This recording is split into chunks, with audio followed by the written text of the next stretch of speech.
Welcome, everybody, to the penultimate race of the HTL Cup Series season. Welcome to Thunder Valley, Bristol Motor Speedway, the last great Coliseum. Tonight, two more drivers will add their names to the Championship 4 to join Bianca Constantinou and Brandon Proudfoot. Who will those drivers be? We'll find out throughout the course of tonight. Welcome to ABN Sports 1 coverage of the HTL Cup Series. It's the HTL Bristol 225 from Bristol, Tennessee. I'm Carmen, Sienna. Alongside me, Kevin Young, a driver that has been around this track a few times, has seen a lot of races at this track as a commentator for ABN. Kevin, this track is a track that constantly evolves, constantly changes, and it's something that drivers constantly have to chase, whether it's a day race or a night race, or even a dirt race. What is it that makes this place so special, and what are the drivers doing with tonight?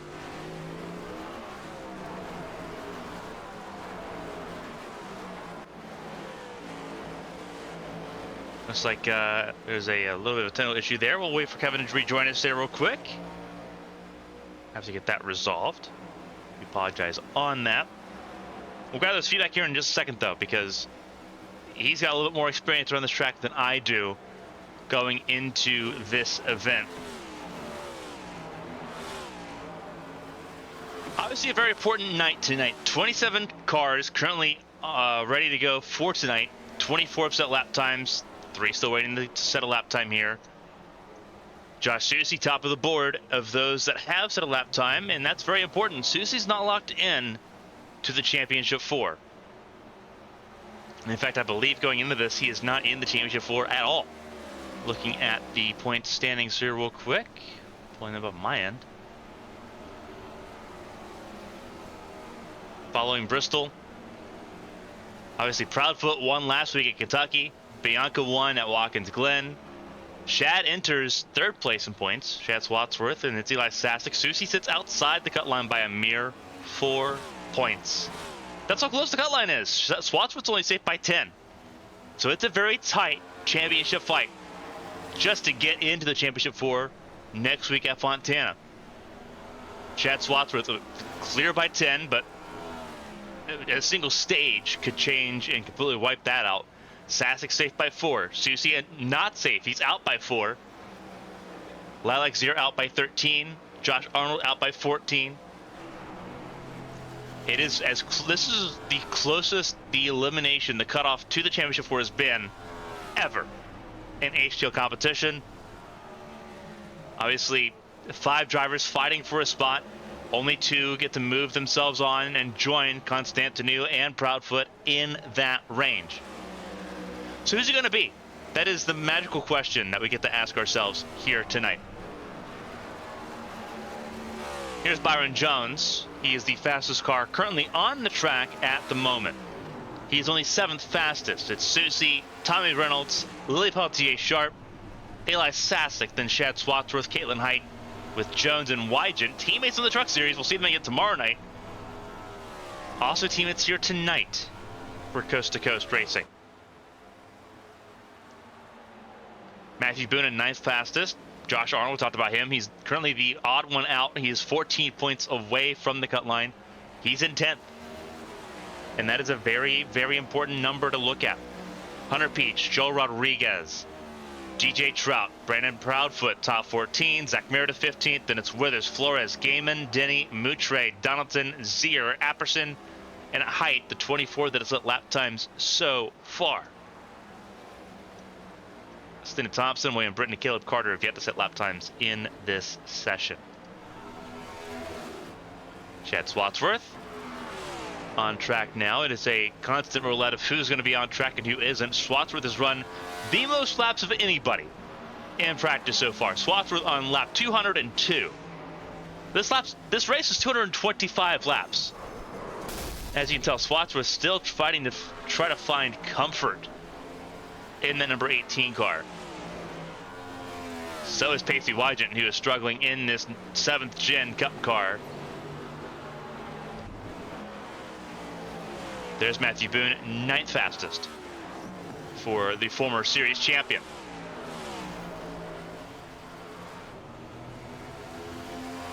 And it is a fight.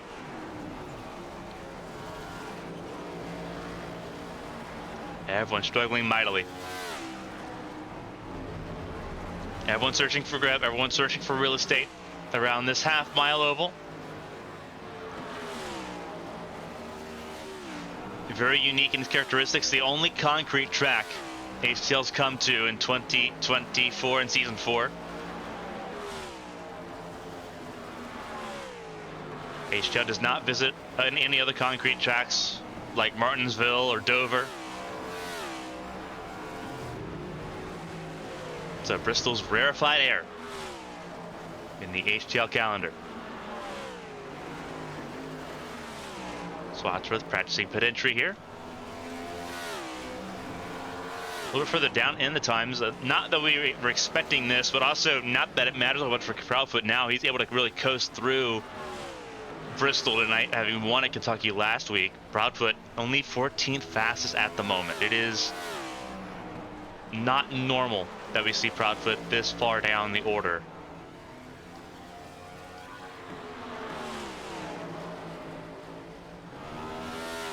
Proudfoot gets around Zier.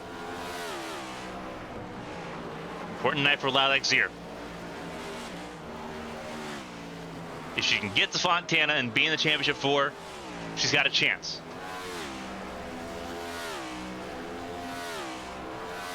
At this stage, 13 points, the deficit feels like a lifetime.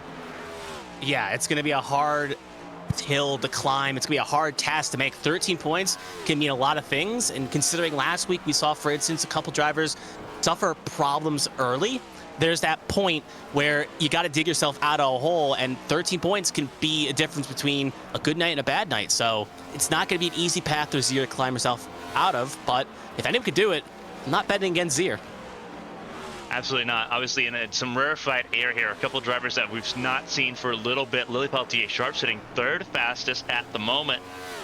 She's got a chance to do some phenomenal work and play spoiler tonight if possible. Eli Sasek in fourth.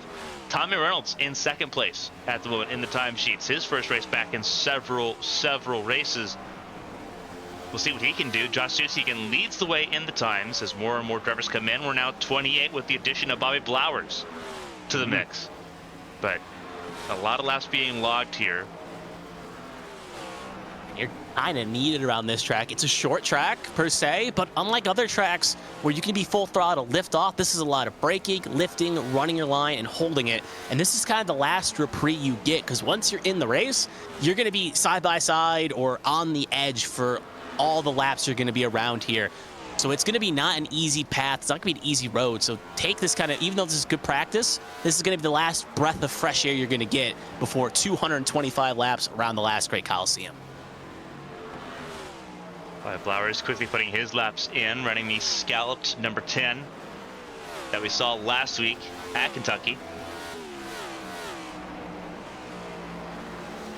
Getting around the 61 there. I believe it's 61 of Caleb Carter. It is 61 of Caleb Carter. Getting the charter ride. Usually that's Bianca Constantinu's machine. But Carter will get a chance to drive in a charter ride before the season concludes. Yeah, because I know for a fact she got that win, and she's looking good, and she's sitting on the sidelines right now letting someone else take the car, but she knows just keep that seat warm because I'll be back next week to try to get a title. So Caleb Carter right now sitting 26th fastest behind Blowers. But again, you need to generate a lot of laps here. Callie Height at 30 laps now, obviously just behind Carter. Only up to 18th, but she is improving with the laps that she's logging here. I mean, just looking at an interesting note, Chad Swatsworth, since the session has gone live, has done over 205 laps. He's basically done almost a race distance in practice here. He's on lap 217 now. Yeah, mine isn't actually updated, so now let me update that. Yep, 217. Just showing that, again, you want to get this practice. It's short, but it's technical. It's about running your line and getting it, holding it correctly. And for the drivers on that bubble, like Shad, that needs a good result, you're not letting this go for granted. You're taking every last inch of practice you can to try to give yourself a good chance to punch your ticket to the Final Four. And with practice officially wrapping up right now, it's going to be Sosi, the driver that was the fastest in practice, but currently the first one out of the playoffs, looking to try to replicate that in qualifying. Yep. Flag has come out to end the practice session, which means qualifying is coming up here. So this will be interesting again. And this is where short track protocol comes into play. Everyone's going to have 2 laps for qualifying tonight, not the typical 1, with this track being less than a mile long. Tracks like Phoenix, Bristol, Richmond, those tracks would usually have 2 laps of qualifying. So that's what we're going to see tonight. Again, laps around here are very quick, so shouldn't be an elongated session by any stretch of the imagination. But we get to see that all here tonight.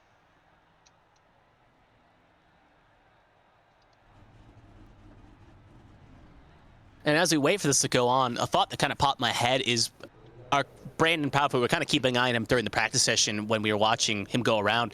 He's a driver that's great at short tracks. We've seen him be a ace at these short tracks. And even though his ticket's already punched, he's looking to get that momentum next week. And for some of these drivers, looking at this field of 8, some of them are great at like 1.5-mile tracks, 2.5-mile tracks, like Fontana is. Know how to go fast on those tracks.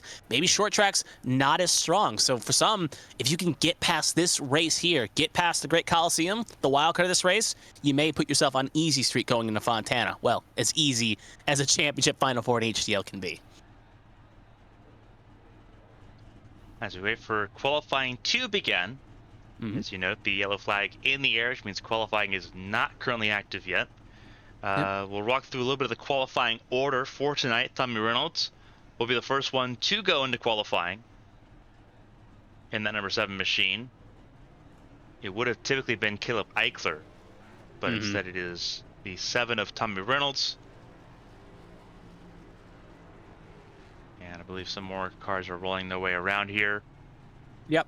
I'm seeing it's going to be 61, 91 is going to be another car that's going to line up here as well. Yeah. So handful of cars. Obviously, with 2 pit straights here, it's going to be a bit tricky because some of the, for instance, the 91's on the backstretch pit stop and everyone else is on the inside. So very interesting situation at the very least. But the 7 now leaving the pit lane, going to be the first car to take a qualifying lap here. It's worth noting as well that, remember, these drivers are going to run this race during the night. The practice session was during the night, but qualifying is during the day. So that could play a bit of a factor for how these cars handle during the day and how these drivers have to change their lines just a bit to compensate for the different conditions. So as Tommy Reynolds just starts his first flying lap here, again, for those tuning in, he is going to have 2 attempts at this lap being a short track procedural in the unsponsored black machine. Cross the line for lap number 1. It's obviously going to be the fastest of all the drivers, a 14.23. We'll see if he can improve on that in lap number 2. And this could also be a bit indicative as well at the second lap. Can be just as fast as the first lap. And as he crosses there the a little line, bit. Washed out tight in turn 4, and it will not be faster. But he is top of the board with Caleb Carter up next, leaving pit lane now. And the thing is, with Reynolds being such a strong driver, that is going to be a hard time to beat already. But there are some strong drivers in this field. We'll see if they can beat it. Caleb Carter winding it up. Number 61, colorful as ever. 3 turns 1 and 2 now on the back straightaway. This high above the walls of the Coliseum, above the commentary booth. First lap, 14.8 for Carter. 6/10 shy of pole position. And that is a monumental gap. See if he can bring it in this time. A lot cleaner that second lap.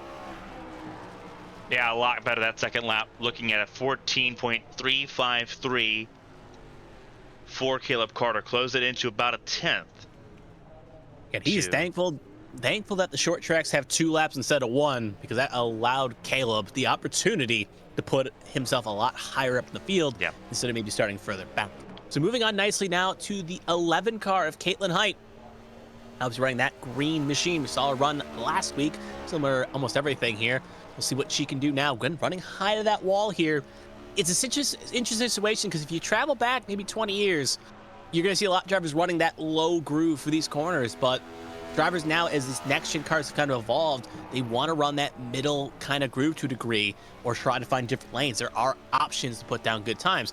Obviously, you see right there on lap 1, Caitlin ran close to the wall and got very close, a 14.31. Now coming across the line this time That was a blistering lap time. It was 14.03. That was a really good lap time by Caitlin Height. A phenomenal lap time. Provisional pole now belongs to the 11 of Caitlin Height, with Bobby Blowers up next, and another driver that's well versed in short ovals. We get to see him for the first time at Bristol. I wouldn't be shocked if Caitlin used that first lap on the high line and try to set up for that second run here. Absolutely. I wouldn't be shocked if all of these drivers will do the same thing. Stay high in the first lap, get yourself kind of bottled up, and then second lap is your money lap. Blowers doing the same thing so far, but he stays on the outside in that second lap. First lap was a 14.2, which was about on level with Tommy Reynolds. And he's staying outside all the way through, doesn't late arc it. It will not be faster. Nope. It'll stay 14.265 for Blowers, which is enough for third place at the moment. At the very least, it was. Nah, it will. Again, it's gonna be the waiting game with 28 cars in this session and already 4 gone. It's about 24 to go here as we see the 3 now of Callie Height taking a lap here. But you're now at the mercy of the rest of the field here, and at least Blowers can say one thing: both laps were consistent.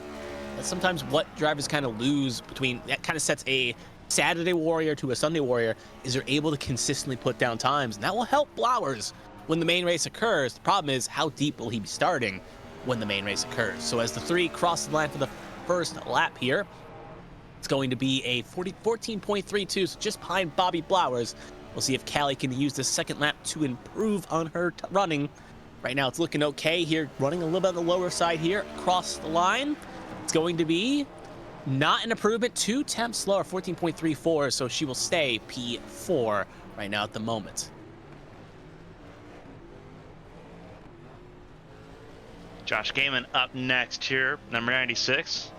Arrowhead Racing, for the most part, had a really rough time at Kentucky, the home race last week.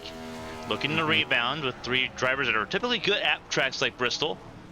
Josh Gaiman, though, it's feast or famine for him, as he just wants to see this season out. Obviously, doing phenomenal in the ARC's A-Square Cup Series. Yeah. On Sunday nights. Yep.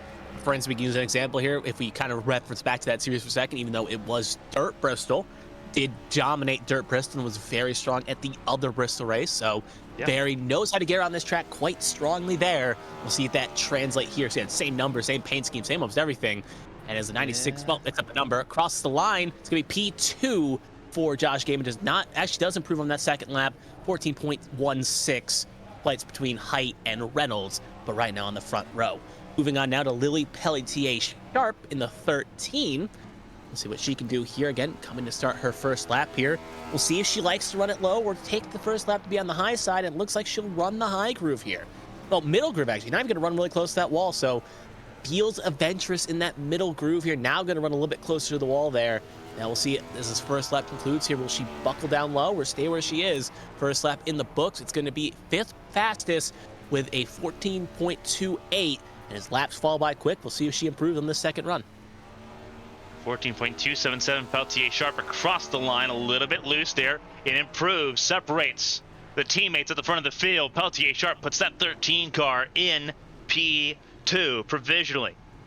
Now it's a matter of if anyone else can join that fray. Lilac Zier next on the list for Stepping Stone Motorsports.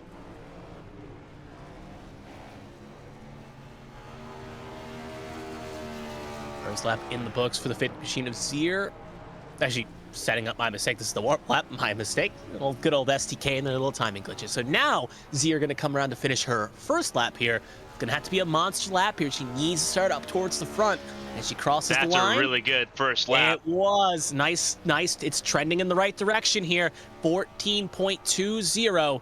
And we know the second lap can improve if you know what you're doing. So as the 50 comes across here, it's looking good right now. I think it's going to be a blistering one. Not enough across the line. Not enough for pole, but it's enough for second at the moment. So third, second's a hot potato. Ooh, it is second. Third, by a hair. Height, Sharp, still the front row, but Zier at least happy at the moment having a spot in the front 2 rows. Now moving to Alfred Denny in the 21 up next. So he'll come and start his first lap right now. Alfred Denny having an all right week last week, was able to get a top 10 in the Bluegrass State in that 21 machine after having an up and down kind of day. Kept his nose to the grindstone, got a good finish. We'll try to keep that momentum going here. So across the line for the first lap in the 21, it's going to be P7, a 14.27. So second lap will have to be faster if he wants to get closer up to the field here. Looking all right now, hugging that bottom, not clipping the apron. I feel like it will be an improvement by how much across the line? It's not an improvement. Oh, it's not. He had me duped. Look clean. And that was... But that's the thing. Like the laps that have been the quickest are the ones where they've stepped out just a little bit on turn 4, just getting every little ounce out of it. Now it's Ryan Moutre for Tombstone Motorsports. Let's see what he can do. Going around on track at the moment. The 3G number 44 on his first lap. Holding very much the center line of the corner there in 3 and 4. Out of the corner, 14.295. Is that a lap that counts? It is not a lap that counted because he tagged the wall exiting turn 4. So it's all going to be on the second lap here. It is. Money put up the shut-up lap. Does not hit anything this time. Steps out of 4 there. See what he can put down here? It's only going to be good P9. So that little wiggle there kind of cost him just enough time that he won't be heading upward. But it's still not the slowest out of the drivers. P9 at the moment, but may fall a little bit more before the session's done. Moving nicely, we see the 4 here. Apperson, he is not the next driver to go. It's going to be the 64, though, that has the next lap of DJ Trout. DJ Trout, obviously, a very strong on the road courses. All right on the ovals, too. Let's not discredit how he was at Kentucky last week with some good running, top 10, top 15 speed. So we'll see what the 64 can do here. Starts the lap.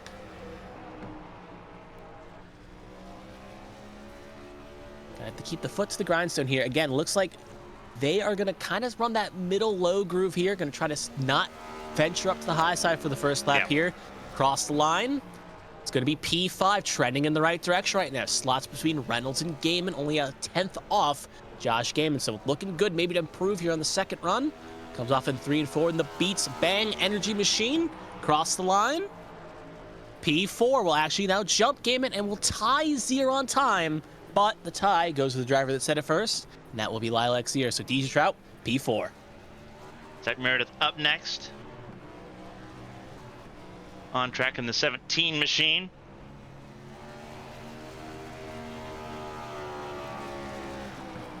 Defending series champion will not be able to keep that championship title. Did not even make the playoffs to kick off the season.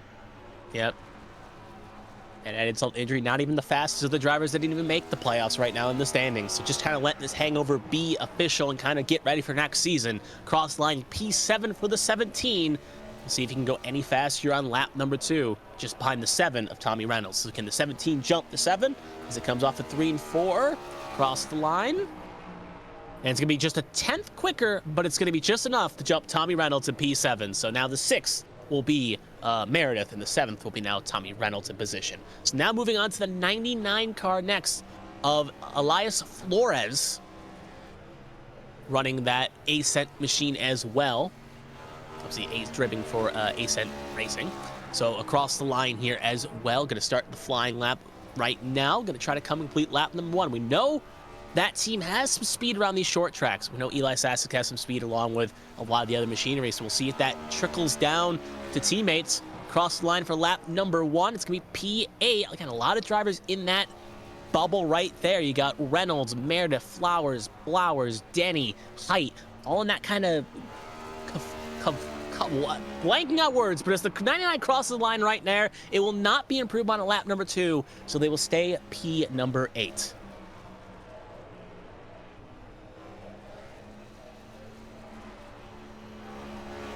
Looking to see who the next car will be that will venture out here. Going to be the 22, then the 9. So the 22 there on track right now of Tommy Withers.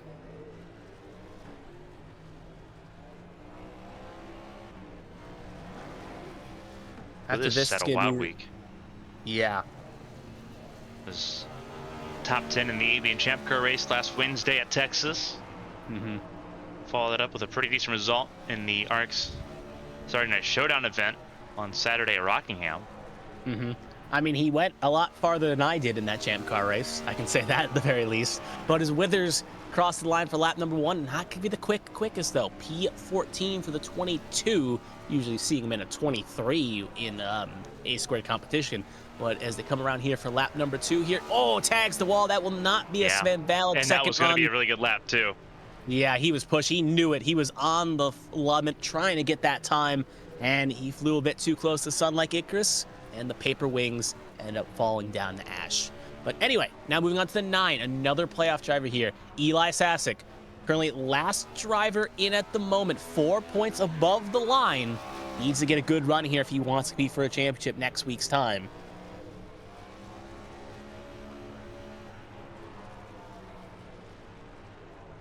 And Sasek is going to just bail out of qualifying. Wow. I heard black flag. He had a black flag. He was asking for a clear, could not get it. So that may be a situation with that. So Sasek had a black flag, could not complete it. So we'll see what happens there, but no time for the 9. That's not going to be helpful. He'll have to try to carve his way up for the field to make something happen. So moving on nicely now to the 19 up next. 19 of Byron Jones.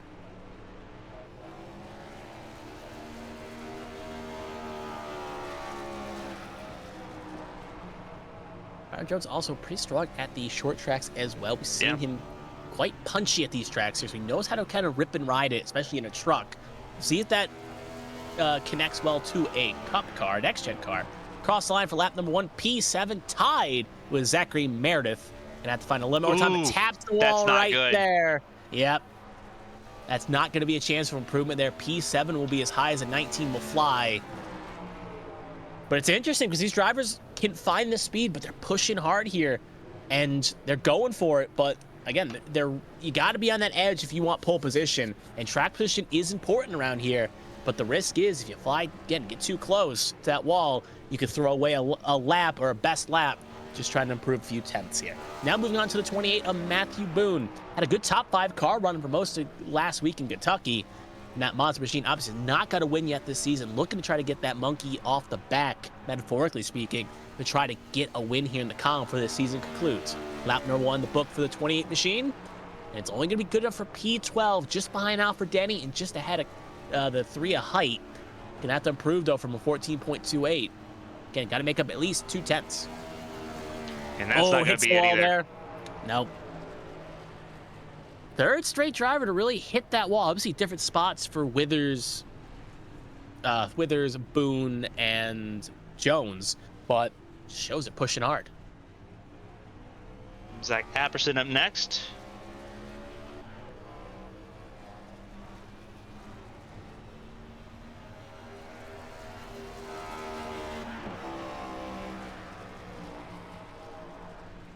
Running around the corner here.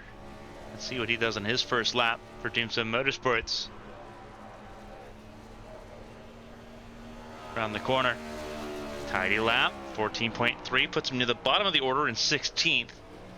But it's a set lap time. It's something to work on. He's got his banker now obligated.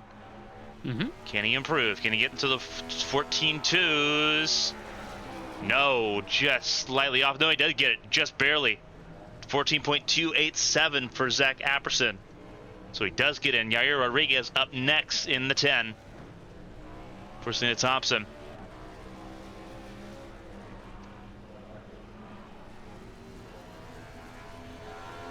Rodriguez, another driver that's been feast or famine. Around the inside for the first lap. Rodriguez.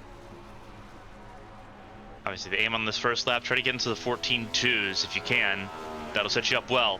14.1s, even better. Really good first lap for Rodriguez. 14.168. Looks really good in the number 10 tonight. Can he get that car to the front row? That's where they thought he could possibly be, but he slowed up a lot in turns 3 and 4. He cost himself time. He'll stay 6th, fastest. But still, can't be angry with it right now at the moment. A third row starting spot, but obviously was still at least was William Britton hits the track right now, but still at the very least, 10 cars to qualify here with some strong hitters. It may not hold, but at the very least, still looking to keep that in the top 10 if he can, as now watches on the sidelines. Next up, William Britton, the 16. Again, played strategies well last week at Kentucky in the Bluegrass State. Was able to get a top 10 run out of it, so played it well, did it right. Now looking to try to keep the momentum going, but it steps out there and it's still loose. Ooh. Hard into the outside wall, I should say. Engine is now gone. That is lap completed, so Britton is not going to have really a chance here to really do much else. So, William Britton, that is qualifying done. That will move on to the 25. The safety team will now go out there and get the remaining pieces for the Zabs, the 25 machine to go out there and do a lap. I see Donaldson. This is all really foreign territory. Donaldson in the 25, filling in for Blake Henderson, who's not available, missing his first HTL Cup race in his career. So his start streak has come to a close. The Donaldson's Iron Man of first HTL. lap. Ooh, not a good lap. 14.48. Again, winding it up. Mm-hmm. Can he get into at least the 14.2s? Oh, not comfortable at all in that car, you could tell. Improves a little bit, but not a lot. Almost identical lap times there. Donaldson will be 20th fastest. Just getting a feel for it, just trying to make sure bring the car home in four wheels. It knows it's going to be a chaotic event, so even if you're not feeling the most comfortable, just let the race come to you. Try to survive the chaos, and you may still walk away with something positive. Now up to Shad Wadsworth in the 18. Again, one of the drivers took the most laps in practice, so should be the most dialed up here, at the very least. Currently P3 in the standings, 10 points above the cut line. Gonna need a good showing here tonight if he wants to ensure himself a chance to fight for the championship. Currently at the moment right now looking okay. Again, gonna use this lap as a banker lap. Gonna use the second one as a push lap. Cross the line. P12. 14.263, not a bad run. All of his teammates are in the top 10. If he gets top 10, it pushes Reynolds down to 11th. Second lap in the books. It's a 14.149, 148. Puts him top 5. There you go. Yep. Right, just ahead of Joshua Gaiman. Like you said, bumped Tommy Reynolds out. Now Byron Jones is the last on the driver on the bubble of the top 10 with the 55 of Joshua Arnold next. Again, other driver in the playoffs. Gonna need not a Hail Mary, only 14 points behind the cut line here, so it doesn't need a Hail Mary per se, a must-win situation, but definitely gonna have to get some good stage points and maybe a little calamity to review the cars ahead of him in the points. So gearing up as a banker lap here, we'll see what he can do, again, running that middle to high groove. So should maybe slot in somewhere between 12th and 15th here. Cross the line for lap number 1. Very slow opening lap. Yeah, even slower than that.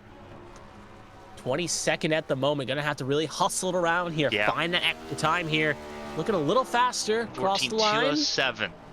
Yep. Gonna be P8. So first lap was a kind of a set the tone situation to set up for the second one. Now moving on to Joshua Sosi.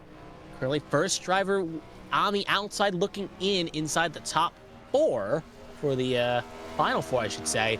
Needs a good run here tonight to get that USPS machine fighting for a championship next week. So coming up on his flying lap number 1.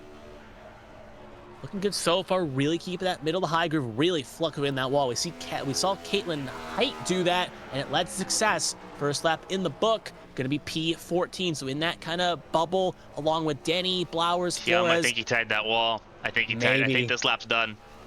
We'll see. If he didn't before, that was really close. I don't think it's going to matter. Oh, it did count. P8. Wow. 14.19. So the iRacing god smiled down on him.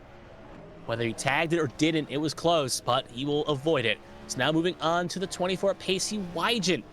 A slight connection issue during the start of qualifying. Got it back in here, ready to qualify now. It had a great run last week at Kentucky. Top 5 almost the night. Ended up getting on the podium.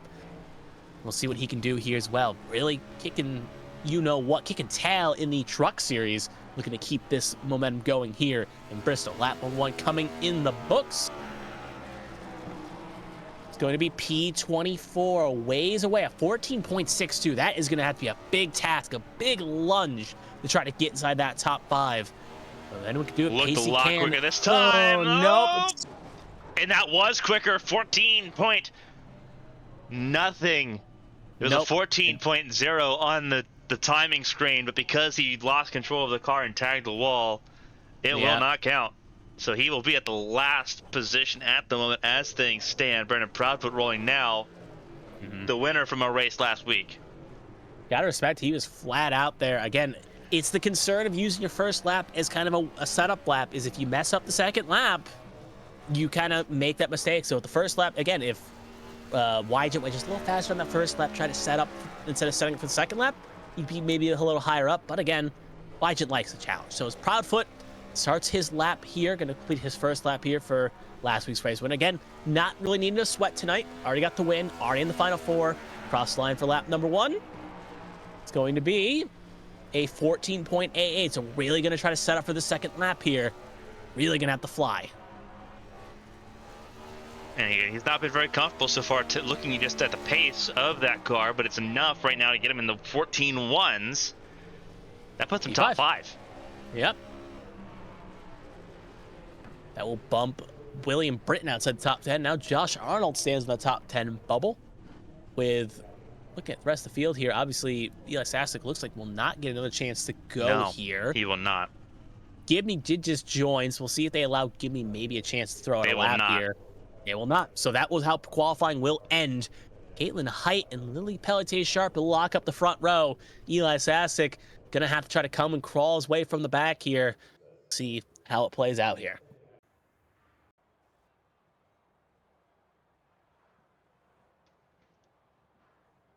Alrighty. Very interesting here as we get ready to go.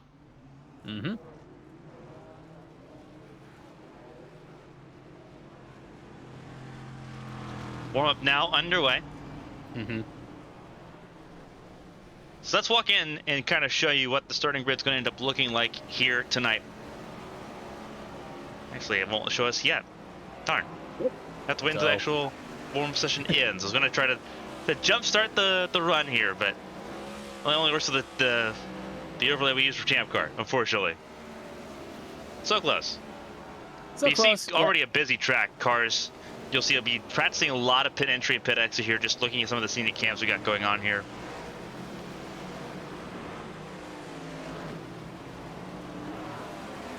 Josh Arnold. Again, this is going to be the busiest the track's going to be before race day.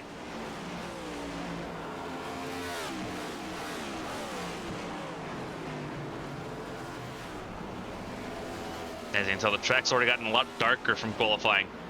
Yep, sun is beginning to set. Again, with this being, again, such a short track here, with only 5 minutes warm, a lot of laps can be logged.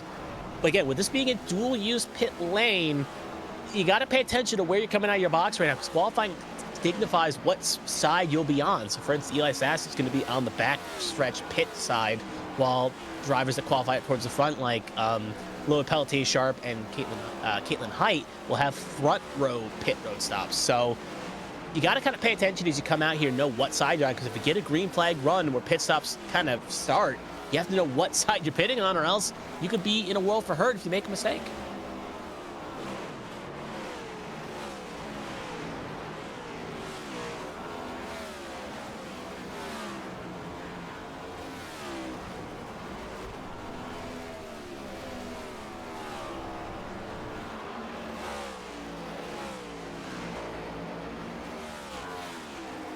Jump into this. Again, a very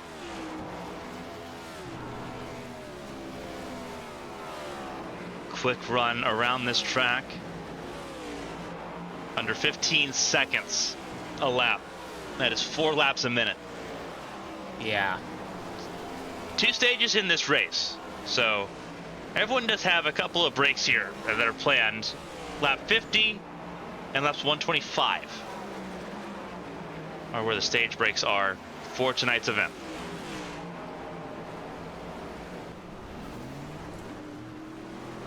Ooh, a lot of chaos there on the front stretch here. Saw a couple cars go airborne. Very weird situation at the very end. But yeah, those stages will come quickly if you're caught napping.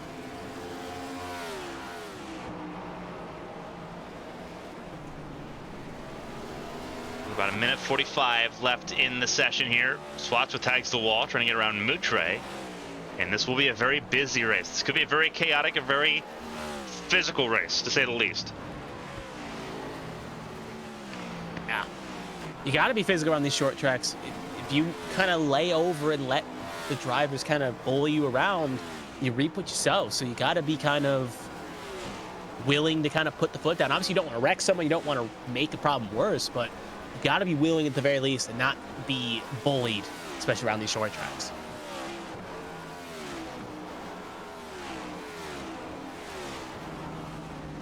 Now with just a minute to go here in warm-up, just enough time for drivers to get maybe 4 more hot laps in, or use this opportunity to take a quick chance to practice down pit lane. Right now at the moment, what's worth noting is Hunter Peach, top of the times, well, second top of the times. So Caitlin Knight is obviously the fastest. But Hunter Peach, the driver did not qualify, ends up being P2, so definitely got some speed in that one, but will have to come from the back. Eli Sasek 6th, Pacey Wygett 5th, so if practice times are a bit indicative, or warm-up times a bit indicative of qualifying of where they're starting, it should be worth knowing that maybe a few drivers that are quite strong are going to be shallowed in the back. It's going to be especially important looking at this battle. Eli Sasek, who got a black flag on his qualifying run, will start from the very tail end of the field. So, and that's not a place you want to be at this track, because this track is very easy to watch. A one-car incident turn into 6 or 7. So, and Sasek knows that. Unfortunately, there's nothing you can really do about it now, other than just sort of brace and buckle up for it. Mm-hmm. But with practice times now completed, warm-up has seen the checkered flag. Now it's time to get down to business.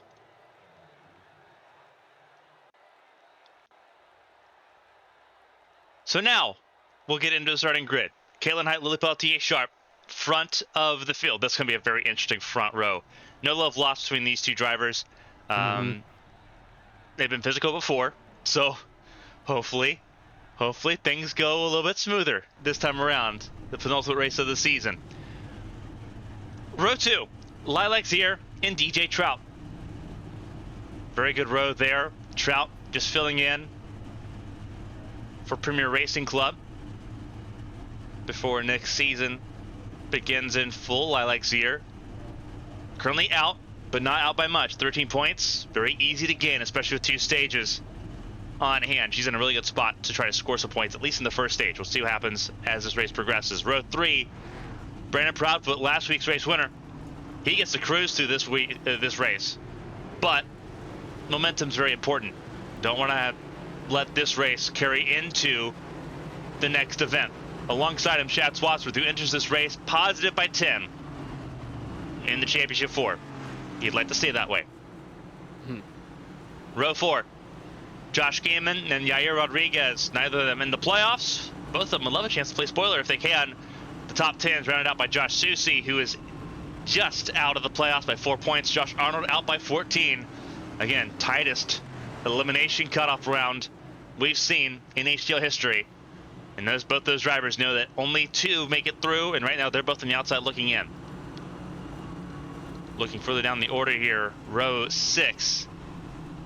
That was Zach Meredith and William Britton. Row 7, Byron Jones and Tommy Reynolds. Row 8, Elias Flores and Bobby Blowers. They make up the top 16. Top 18, Alfred Denny and Matthew Boone. Top 20, Zach Apperson and Callie Height. Row 11, Ryan Moutre and Caleb Carter. As we look down this 28-car field, Tommy Withers and Gary Donaldson in row 12. Row 13 is Pacey Wygett and Hunter Peach. Eli Sasek said he was going to be at the back of the field. We meant it. He's going to be in the very last row alongside Kevin Gibney Jr. Selena Thompson at the very, very back at 29th. Row 15, all to herself.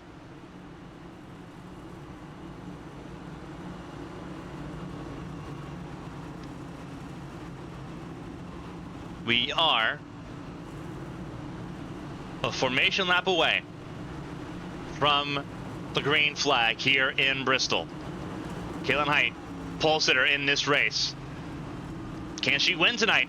She's not won. She's had a pretty long winless drought this season, despite winning 3 races in the regular season, becoming regular season champion for the 2nd time in a row. 225 laps this race. No cautions or anything so far, but we know there's 2 planned for the stages on lap 50 and 125. Almost showtime. Pace car is in. Green flag is out. The HTL Bristol 225 is underway.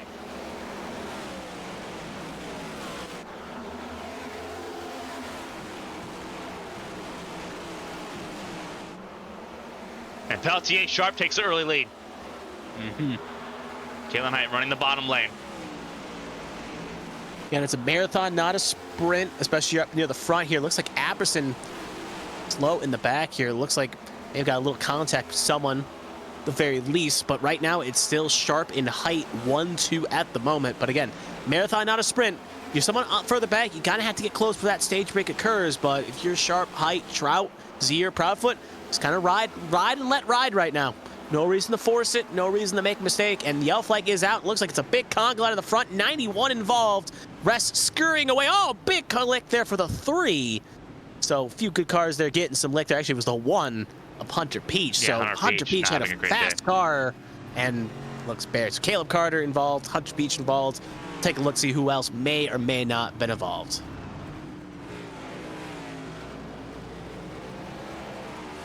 Again, these laps can be very quick or they can be very slow. Looking at Bobby Blowers, the 91. He's the driver you're going to be focusing on here. And we'll look from a little bit further back. The Amp Energy, number 91. Yeah, I got his paint scheme updated since qualifying.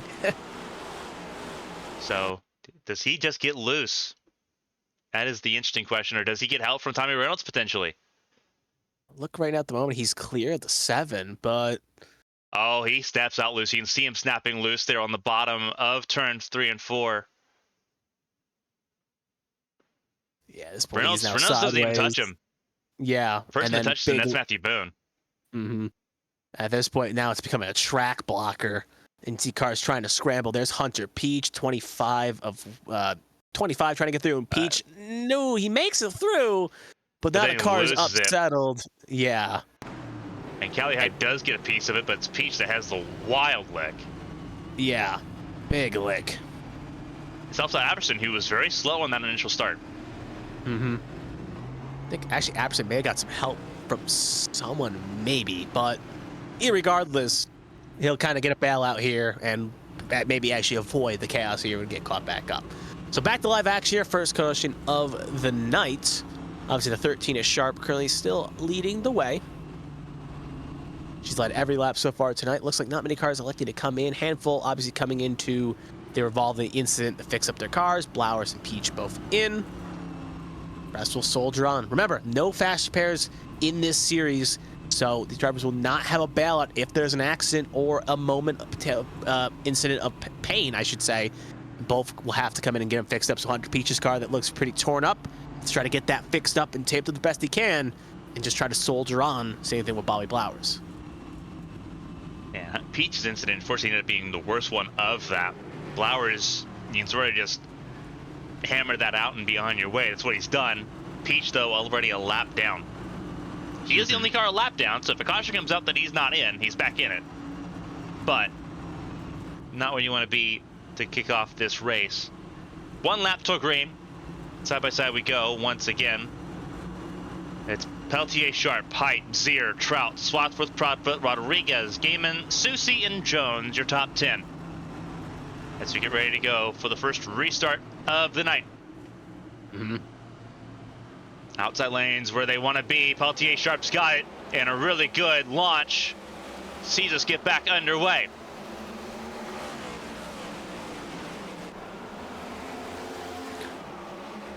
I'm high above.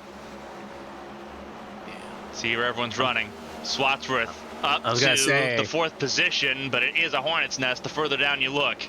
I was going to say, I was looking at that. I was keeping an eye, and I saw Sosi give a little bump, I think, to that car just on his high side right there, that blue machine. Oh, yeah, the 10 of Rodriguez. Yeah, so it's a bit of a hornet's nest. If you don't get going, Sosi, especially a driver right now that's in a must-need to get stage point situation with a lot of his rivals, Zier, Swatsworth in this top 10. Arnold's not far behind either. Yeah, points are aplenty and points are needed. And with Eli Sasek right now buried back there, this is a good chance to get a good chance to jump your way back in. So all points matter here. And right now, still side by side. But we saw that kind of almost bite him in the rear last week at Kentucky, where actually it did, because he ended up not getting any stage points, being involved in an opening incident, but still recovered for a top 5 finish. But it really hurt him in the sense that gave him no stage points for the whole race. Yeah, right now he's battling with the 19 of Byron Jones to hold on to that 8th position. Again, you talk about every point mattering. That's the difference between, you know, looking at the difference between 7th and 10th. That's the difference between being out and in. Yeah, whoa, 100%. trouble. Oh, spinning. I think it was Proudfoot. Yeah, Proudfoot. Again, Proudfoot, luckily, I think just hit the inside wall just a smidge, or maybe he avoided it altogether. It looks like he actually doesn't even hit anything, so no harm, no foul. But again, at least be thankful at the very least he's got that win from last week, but luckily does not hit anything. But we'll take a look here. Just the same thing that happened to Blowers. Run the inside lane, it unloads in a very awkward way. These cars are very different because they've got the flat floors that they do not have in the Gen 4 or the Gen 5 or the Gen 6 that we see on Friday and Saturday nights. It handles completely different, so when it unloads, it takes all the air off the back of that car, and it takes off from underneath the back of that car. So Proudfoot now at the very back of the field. Matthew Boone comes down pit lane. Blowers will come back down for more service. Obviously, his car's not where he wants it to be. Hunter Peach just came out of pit lane. His car looks a lot better now. That front end looking way better for that one car. He will get the free pass. He's going to need a lot of them. But it's a step in the right direction. Yes, absolutely. Hunter Peach did not have a great time in his return to the ABN Champ Car World Series, wrecking out of Texas on Wednesday. Know the feeling. Gets back into the swing of things. Yeah, it was rough at Texas last week. Yeah, we both saw a little bit of hang time. It was a bit of a different showing than what happened in Chicagoland, but yes. a lot of races left, so hey, it's definitely more opportunities to have some fun out there. Absolutely. But anyway, continue on here, second caution of the night. God, if the Champ Car machinery went to Bristol, I don't think we have many green flags left. There's a lot of debris, a lot of carbon fiber all over the place. So I don't want to imagine. These cars are hard enough as it is. Imagine the flat floors of those cars with the horsepower that they've got and the weight that they don't have. That is a wild trip. Hunter Peach comes down. It looks like he'll take a little bit more service on the front of that car. Yeah. Again, the car looks physically, it looks fine, but obviously with how he hit it and obviously the contact after the fact, could still see be some suspension damage for Hunter Peach that they need to go over here.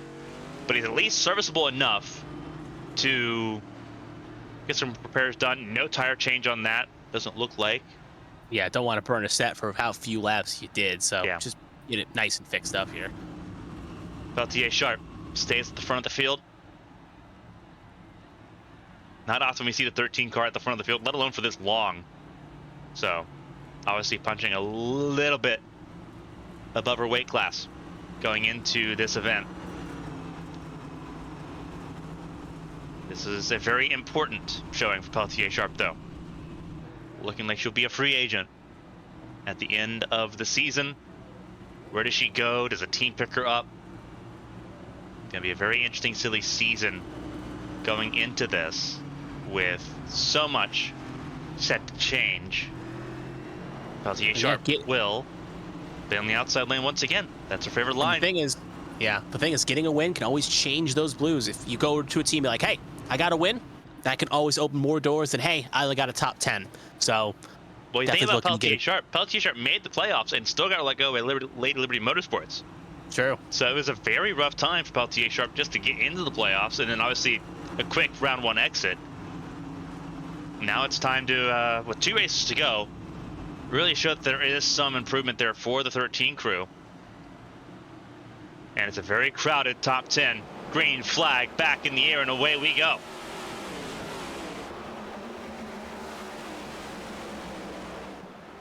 Green flag back in the air. Peltier Sharp leads over height over Swatsworth.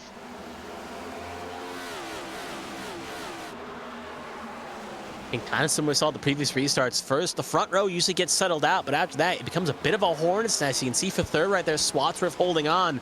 But then it's a conga line with Rodriguez, Zier, Gaiman, Jones, all fighting for position right there. And just on the far ground shot there, you can see him just trying to get position, but battle still rages on towards the front as well. As Sharp and Height, 1-2. Height now got a run on the low side. May try to take it if she can get that 11 Toyota's fender just a little bit closer to the corner panel. Oh, contact the back. Jones got clipped by Zier. Looks like the 19 won't hit anyone else. Now will end up spinning around, get some contact. Oh, big lick there. Car's now taking it. Bobby Blowers makes it like a mobile chicane. But Jones got bumped by Zier, and that's race done for Jones. He even said, I think his race is done. His pace car will now just translucent through him. And I was saying, it was a hornet's nest back there.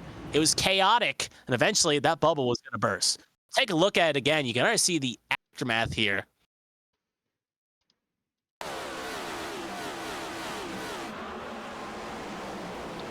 Just a bump there. Car goes sideways, has it saved, and it hooks the wrong direction. And then 21, Danny nowhere to go. And then Saying Thompson nowhere to go either. There's Boone with a lot of trouble once again. That's going to be... Now, that's the only probably situation where iRacing cautions kind of... It looked saved at first, but then when it snapped, at that point, being such a short track, being the field being so stacked, it was just... Yeah, it was a bit of an odd situation all around. So there you can see the 19. Yeah, that thing is not looking good. And that probably is going to be curtains for the 19.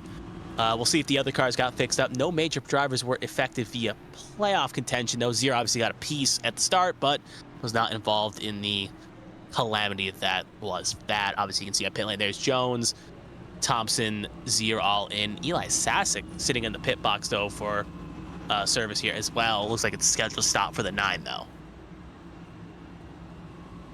So anyway, halfway done through stage number 1 here on the 3rd caution of the night. Melissa Pelletier-Sharp has led all 27 laps so far. Even though she didn't take the pole, she's led every lap. Caitlin Height was the pole sitter currently in 2nd. Then Swatsworth, Rodriguez, Game in your top 5. Right now, what the doctor ordered for Swatsworth, currently 3rd. With him having a bit of a cushion coming into tonight. Not a bigger cushion, but 10 points above the cut line. Again, adding 7 stage points to your total when Sasek right now doesn't have any stage points. So see the first driver out right now, 4 points out, is behind you in 7th. Lilac Zier obviously currently in 6th. And Josh Arnold inside the top 10 in 8th. Getting more stage points than your rivals can definitely help you out here when it's all said and done. So what the doctor ordered for the 18 car.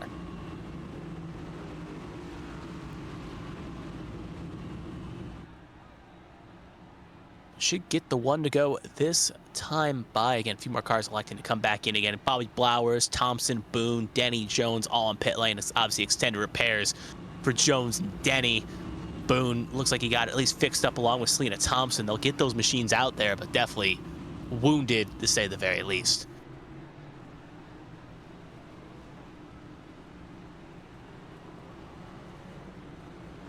Pace lights should presumably go out on the pace car here this time by... Yes, they will. Field will now get officially bunched up. It's going to be Sharp again on the high side with Height on the low groove. Then Rodriguez, Swatsworth, Zier, Gaiman, Sosi, Arnold, Flowers, Trout, your top 10. Flores, not Flowers. That's Bobby Flowers. But Flores, my mistake. And Trout, your top 10.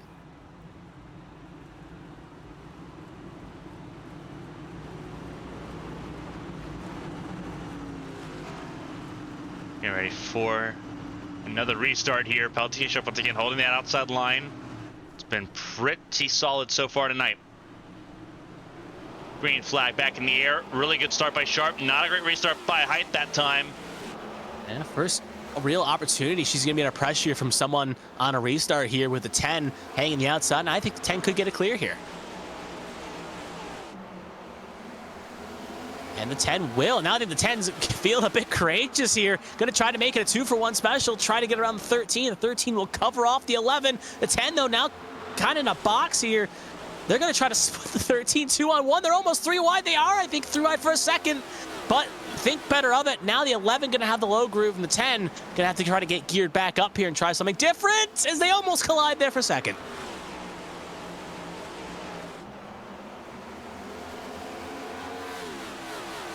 racing hard for second. Neither driver giving an inch here. Every time I think the 10 of Rodriguez has a run here, then I think in height. But Rodriguez will officially get clear here for a second. But the 10 ran into kind of a bubble with the 11. Now looks like the situation. Boone a little bit slow here. Looks like he will toe the pit lane. Boone, No caution will be called, though, as the race still races on here. Now kind of Sharp has the first wheel challenge there with Rodriguez, but now Rodriguez can't get the job done. Now back under pressure from Height, and Height will retake second.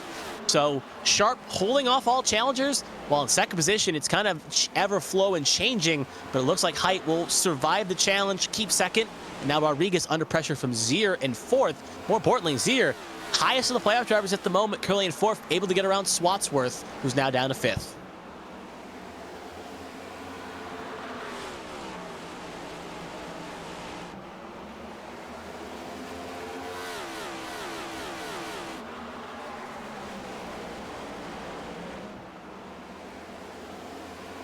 As we get close to a stage end here, you can see Height run that low groove, Sharp just running the lane she feels comfortable with. That middle groove here. We'll go a little bit further back here, pay attention, just a tad back here, right behind the 7 of Tommy Reynolds we're focusing on right now at the moment. You can see he's batting position to 13th, right behind the train of Meredith, Wygant, Trout, and Flores.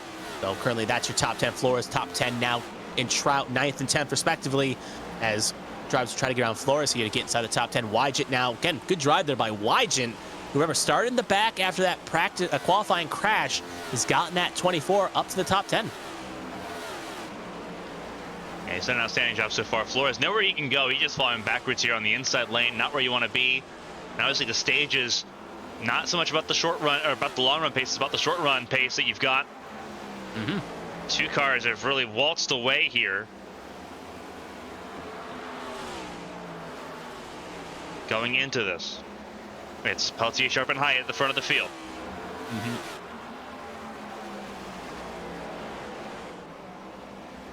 Neither driver really fighting per se for stage win. Stage win does not really matter per se for either driver in the grand scheme of things, as obviously neither driver is contention for the championship anymore. Well, Sharp actually both made the playoffs, so yeah, neither in contention anymore. So it's to a point where just racing for pride here, and the question is, how much does Height want it, as they got a good distance on third place.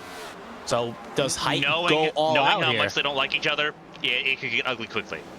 Yeah, it's kind of what I'm thinking to a degree here. This could end in tears, but gotta be smart. It's a long race. 40 flat 45 in the books. No, starting 45, 44 in the books. And there's a wreck on the backstretch. 61 and the 1 are involved, and that's going to be a caution. This could be the end of stage 1. Yep, Hunter Peach going to quickly scurry down the track here. So Hunter Peach involved in another incident. 61 also involved as well. And that will be the end of stage. So stage is concluded. We'll go over the results in a second here, but we'll just see here. This is Peach trying to find a way around. Oh, 61 of Carter just gets loose and takes Peach for a ride as well. Yep, bad the worst for Hunter Peach, and it just shows right there. Talk about bad to worse. There you go.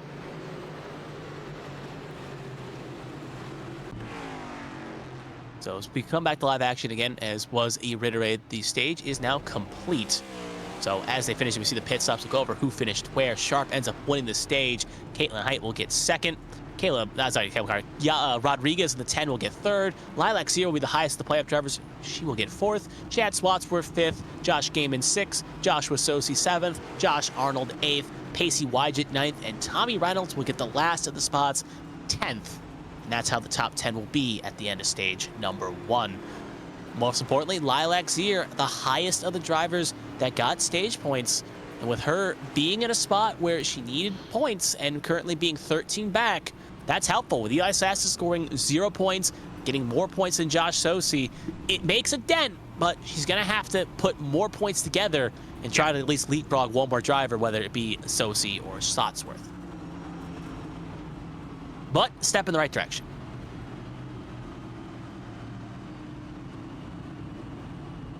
Front of the field will actually end up being Kevin Gibney Jr. Oh yeah, he stayed out, so he will take the lead. Josh Susie will end up in second place. William Britton third. Peltier Sharp fourth. Yeah, so Gibney and Britton stayed out.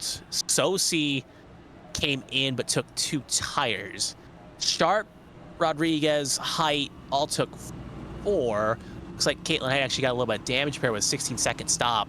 That's why she fell a little bit back.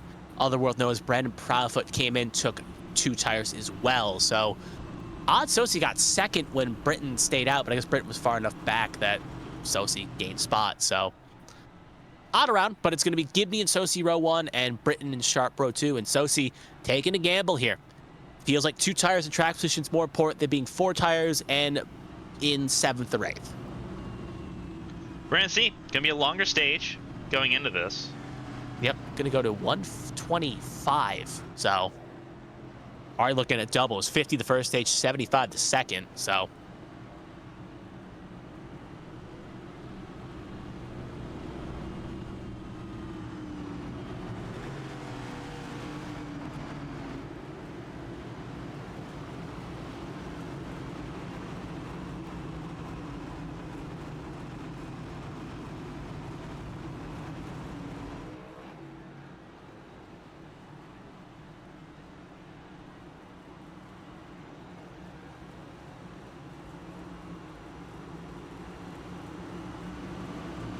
bunch up here. Lights out on the pace car. We are going green this time by.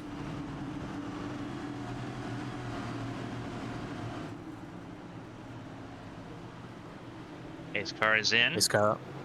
Green flag Green out. flag in the is air. out. And away we go. Good launch again by Gibney, but expected. Sosi going to hang on. You can just see the 2 tires, the 0 tire strategy. Gibney kind of a sitting duck here. It's already got trained by 2 cars. Now it's going to be kind of a scramble to get around that 8 as quick as you can. Try to stay towards the front and then inside line. Feeling the effects of the bottleneck as Rodriguez, Zier, and Gaiman all buried down. Swansworth 3-1 in the middle here. Oh, you can see it right there. Just at the back shot there. Thought that was going to end in tears for a playoff driver. Yeah. Ooh, Gaiman on the apron around. Gaiman and Trout involved in something here. Gaiman was sideways. Blauer's also involved. And we were kind of talking the pre-race. Gaiman looking to get the season to an end and not what the doctor wants there as well. And DJ Trout got collided.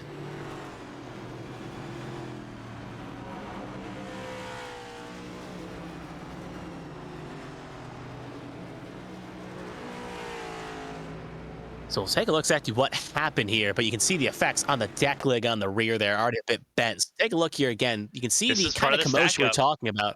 Yeah, this is part of the everyone trying to get around Zier. Get around that 50. Gaiman gets a little bit loose, almost off the nose of Wygent there.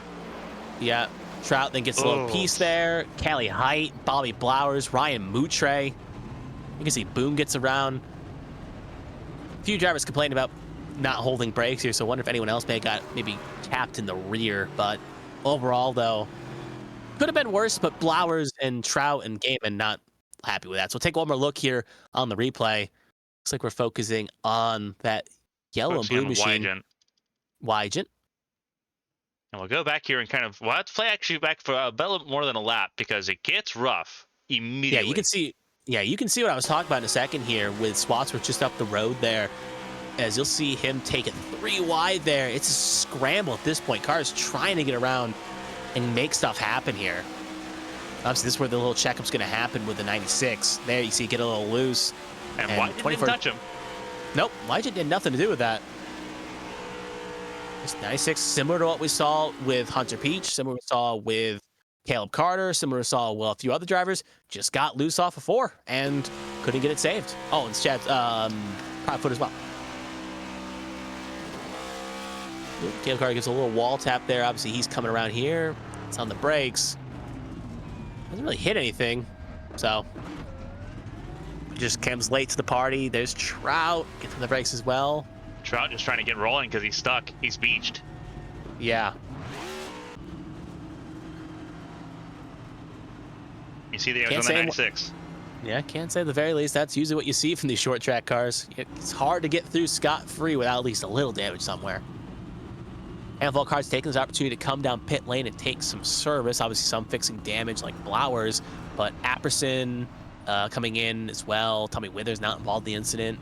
Kelly Height in because we saw her get a little piece of it. Obviously, some drivers that are involved in opening incidences coming in to get more damage repair, like Selena Thompson. So, yeah, interesting to see. Obviously, we'll take this opportunity to kind of look through who's running and who is not at the moment. We had 3 retirements on the board at the moment. Byron Jones, Hunter Peach, and even though Alfred Denny is not retired with a 45-minute damage clock for said 21 machine, it's going to be a long time before we see said 21 back on the racing surface, if at all, at the very least. But at the moment, we have 20 cars on the lead lap. It's actually maybe 21. Detroit is also on the lead lap as well. Matthew Boone first, I believe, of the ones that are a lap down.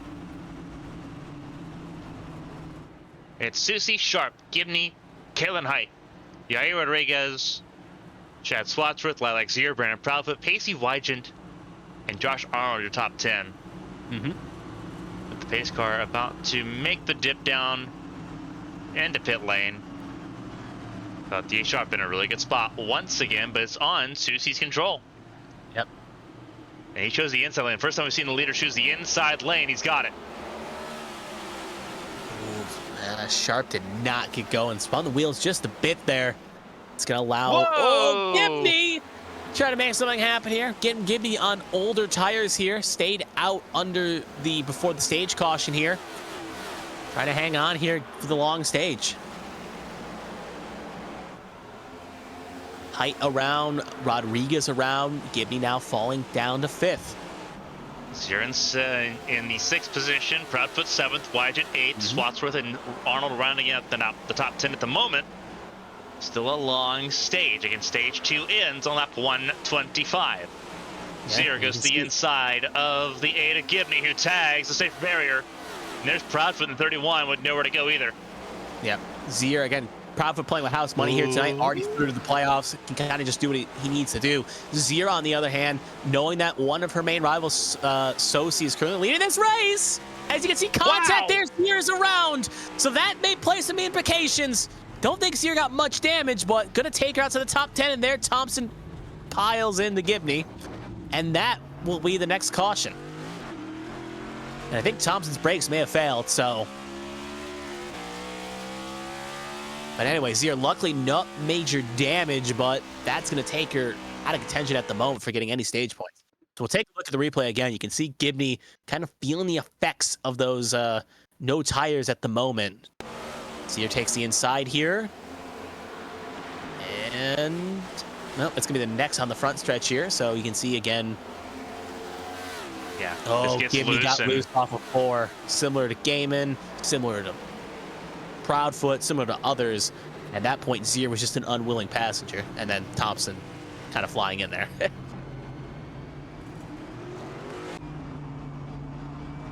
So on board here with Zier. This is something that will bail at least DJ Trout, who is 1 down. Now we'll put him back on the lead lap, and will now give us 20 cars on the lead lap. Bobby Blauer is now the first, 1 down, with Boone and Carter 3 down.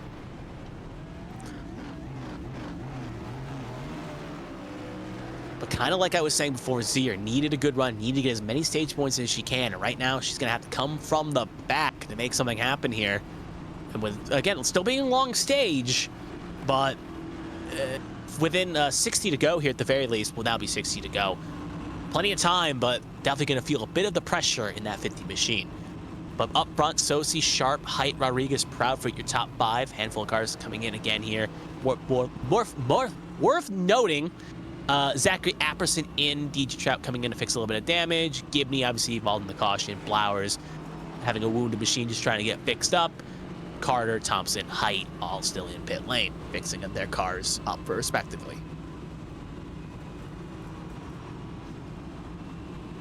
I'm very curious. Susie chose the inside lane on that restart, and it paid off. Yeah. Obviously, he had his teammate behind him. That's a big, important note about that. He had his teammate behind him the entire time. Does he do it again? Now that his teammate's not behind him, it's going to be Caitlin Height. It'll be a very interesting top 5 here. Really looking at it, it's Susie, Sharp, Height, Rodriguez, and Proud for the top 5. Wygant in 6th. Swatsworth, Arnold, and Reynolds now top 9. Sassik's made his way into the top 10 for the first time.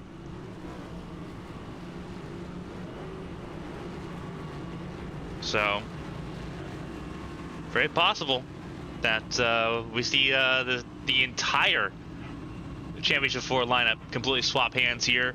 Swapped within a really good spot. Still in stage points. Susie's going to be at the front of the field here, but Swadsworth, as long as he can stay ahead of Arnold and Sasek, he's looking good.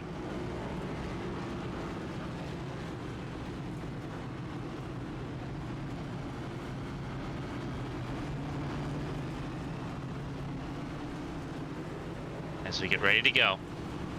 Susie did choose the outside lane. I wondered if that was going to change his perspective there just a little bit, and it does. Mm-hmm.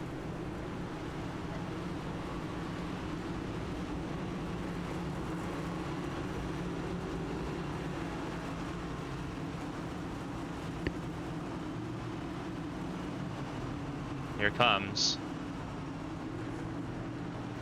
Pace car down pit lane. Susie and Sharp, front of the field. Green flag back in the air, and away we go.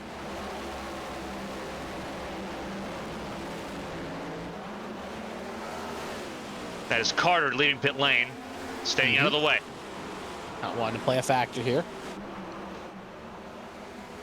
A little bit of separation behind Wydron and Proudfoot. Top 6 got the separation they wanted, but can they hold on to it? Coming to 55 laps to go in stage 2.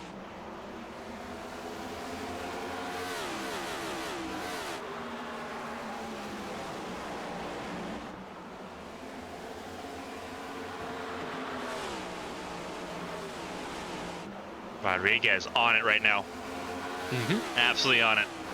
We saw he had some speed during the end of stage number 1 there when he was kind of challenging Height and Sharp, but lost the run and kind of fell back here. But now without really having that horn's nest behind, we're kind of having to worry about Carr to his low side, Carr ahead of him, kind of blocking his dictation. And now he can kind of pick the line that Sosi is not in. He's kind of really flexing the muscle of the 10 here. T-Sharp in third, holding station at the moment, but Caitlin Height obviously going to try to find a way around the 13. Then you have Wydron in the 24. Obviously, his friend Byron Jones out of this race early on due to a massive collision early on in this race, but Wydron's still holding on. Coast to Coast, both those cars look really good. The 13 and the 24, those are the teammates for Coast to Coast. And they're doing phenomenal right now. Yep.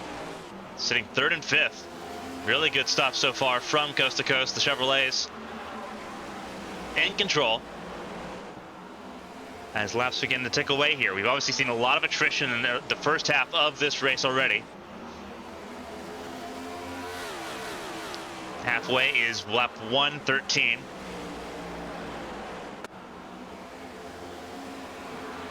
Peltier Sharp leaves the inside open. Caitlin Height peaks. Can't get to the quarter panel.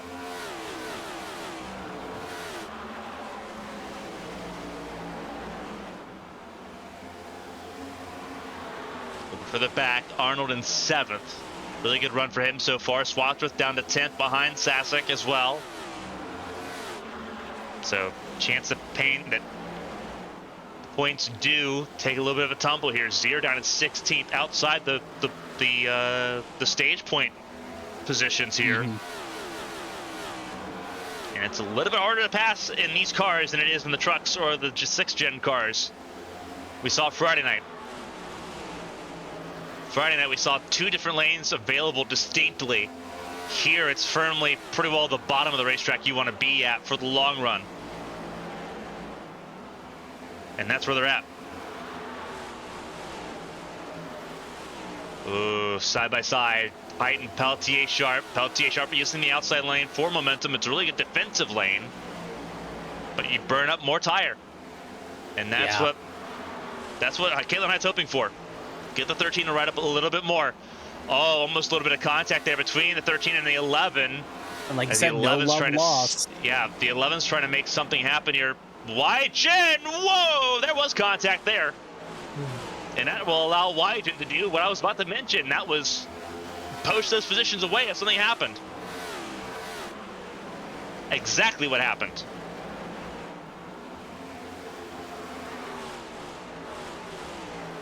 I think about it and it happens, unfortunately. I think I've seen this a little bit too much. Height goes down to 6th place. Proudfoot now looking for 4th. Trying to get around Wygant in this fight. Caution's out. We have a caution. William Britton. Yeah, William Britton. And he is in the middle of the track. Pace car comes out. William Britton with a lot of damage on the front of that car. Looks like some damage on the passenger side as well, that right side. He's going to get rolling, and so he'll stay on the lead lap. But with the damage on that car, it may not matter. Yeah, there's a lot of damage on the 16 car.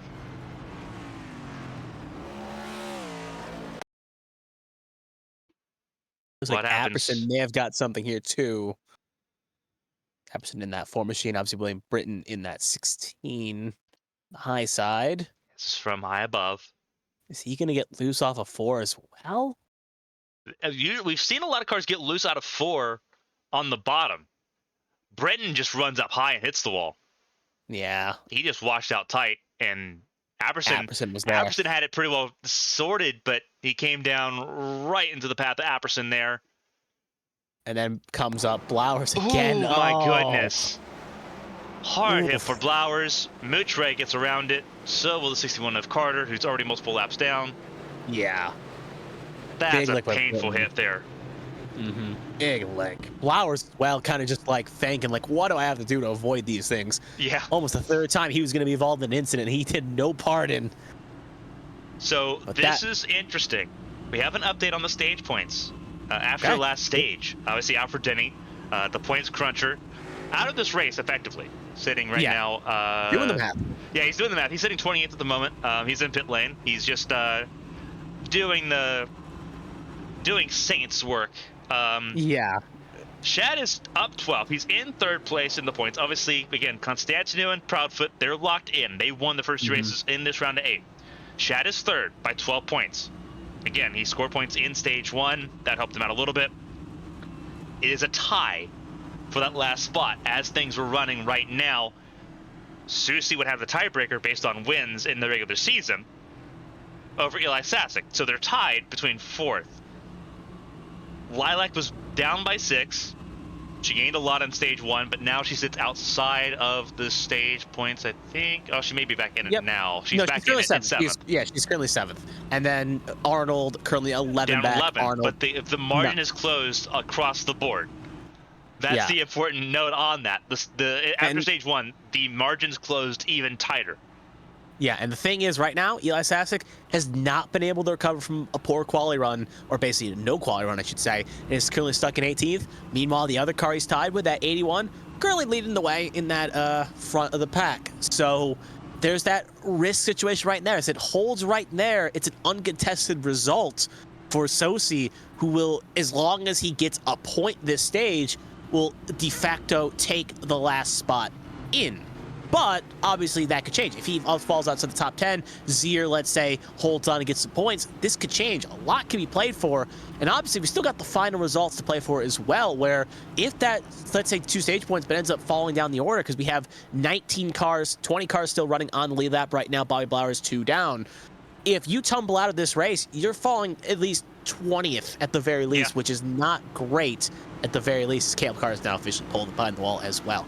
So there's a lot to play for. With Blowers being 1 down, Flores being 2 down, it could still change here. Boone being 2 down, it could easily fluctuate. But we'll have to worry about that at the moment as the pace car will pull in on Sosi's control. Green flag is out, and away we go again. Good launch by the 81, but he is getting a major push by the 31 there to get him on the giddy up so the 31 can try to jump to 10.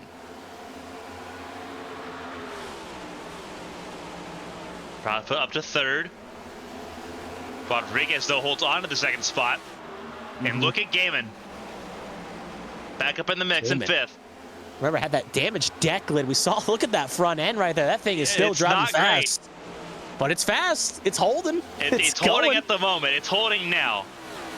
You need to get that bear bond out. Yeah. Slap it on that fender. Whoa, trouble. That is Gibney coming on the apron. I think he's just getting out of the way. Not trying to come down pit lane, but just getting out of the way. And that was why you saw the loose car of Donaldson. Oh, and there is Boone. Matthew Boone. Matthew Boone in trouble as well. Yeah, Boone got loose off of 4 like we saw a few other drivers do, and he went for a wild ride, and, well, did not end up getting out unscathed. So we kind of saw a little bit of it play out there at the tail end. We were watching Gibney, but we'll follow it in full here. And I'm going to say it's the same song with a different verse here. Loose on little side, can't save it, inside wall he hits. Kind of textbook at this point. And that, well, Boone's going to try to get that fixed up. Currently 2 down at the moment after having such a good run at Kentucky. He's wondering why he couldn't have good back-to-back runs. But anyway, a few cars coming down pit lane. Worth noting, Gaiman, Zier, and Trout all coming down pit lane for service here. So again, Zier going to pull herself outside the top 10 here for some fresh tires, fix up the car, whatever she is doing, along with Trout and Gaiman. And going to try something different with, again, the stage ending at 125. We're still not 25 left to go at the stage yet. We still got a little ways away, and with cautions kind of ticking down here, could be a good equalizer maybe to make something happen as you see a car go around the high side. That is the 91 of Bobby Blowers, now officially be back on the lead lap. It will now give us 19 cars on the lead lap. Actually, sorry, Apperson's on the lead lap too, so 20 cars on the lead lap at the moment. With the race summary at the moment, after 96 laps, 129 laps to go. We've seen 8 cautions already, including the stage break. For 36 laps, only 2 lead changes, believe it or not. Yeah, it was. It's between Pelletier Sharp and Josh Susie. Correct. I was about to blank. There was like Pelletier Sharp, Susie, and Gibney, because Gibney was there. Did he lead a lap though? He did not. Yep. So yeah. Because 4 drivers have had their number 1 their name this race so far. It was Height, Sharp, Susie, and Gibney, and Height were not able to lead a lap. Yep. Meanwhile, the other laps were all led by Susie and Sharp. I'm paying attention, don't worry. But anyway, pace car light's still on the pace car here. We should at least go around another time here. We will, so we'll be going back green on 99. A few cars coming back in. LD Trout in again for a little bit more service in that number 64 machine. By the way, for Blake Henderson, since he always keeps asking in the chat, we do have an update on Gary Donaldson. Gary Donaldson currently in 11th right now. He is not the biggest mover. The biggest mover right now at the moment is Pacey Wygen up 17, but he's the second biggest mover, up 13 spots in that number 25 machine, filling in for Blake Henderson. But anyway, Sosi, Rodriguez, Proudfoot, Height, Reynolds, your top 5. Interesting situation at the very least. We know they got some speedy drivers in that mix. But when it comes to playoff drivers, Sosi obviously eating well at the moment. But then next highest one, Swatsworth, who, again, if he's not careful, may not get any stage points here. He's got a bit of a cushion. Like we went through the update last time by, he has a good cushion coming into this. Obviously, now at the moment after stage 1, 12 points up. It could fall problem. He needs to get as many points as he can. And ask question where Lilac Sear is. She pitted, and she is currently at the moment 18. So 18. Thank you. But anyway, field gets punched up here. Sosi, Rodriguez, Proudfoot, Reynolds, Height, Proudfoot, Height, Reynolds, Swatsworth, Sharp, Swatsworth, Wygen, Arnold, Meredith, your top 10. Because we are now going to go green.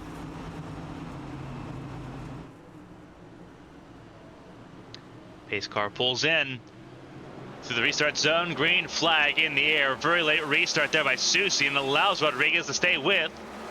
But Susie will clear anyway. Proudfoot just behind. And again, it's a battle between the top and the bottom lanes on these restarts. And Susie's got to cover off Rodriguez big time. Yeah. Chases him up the track.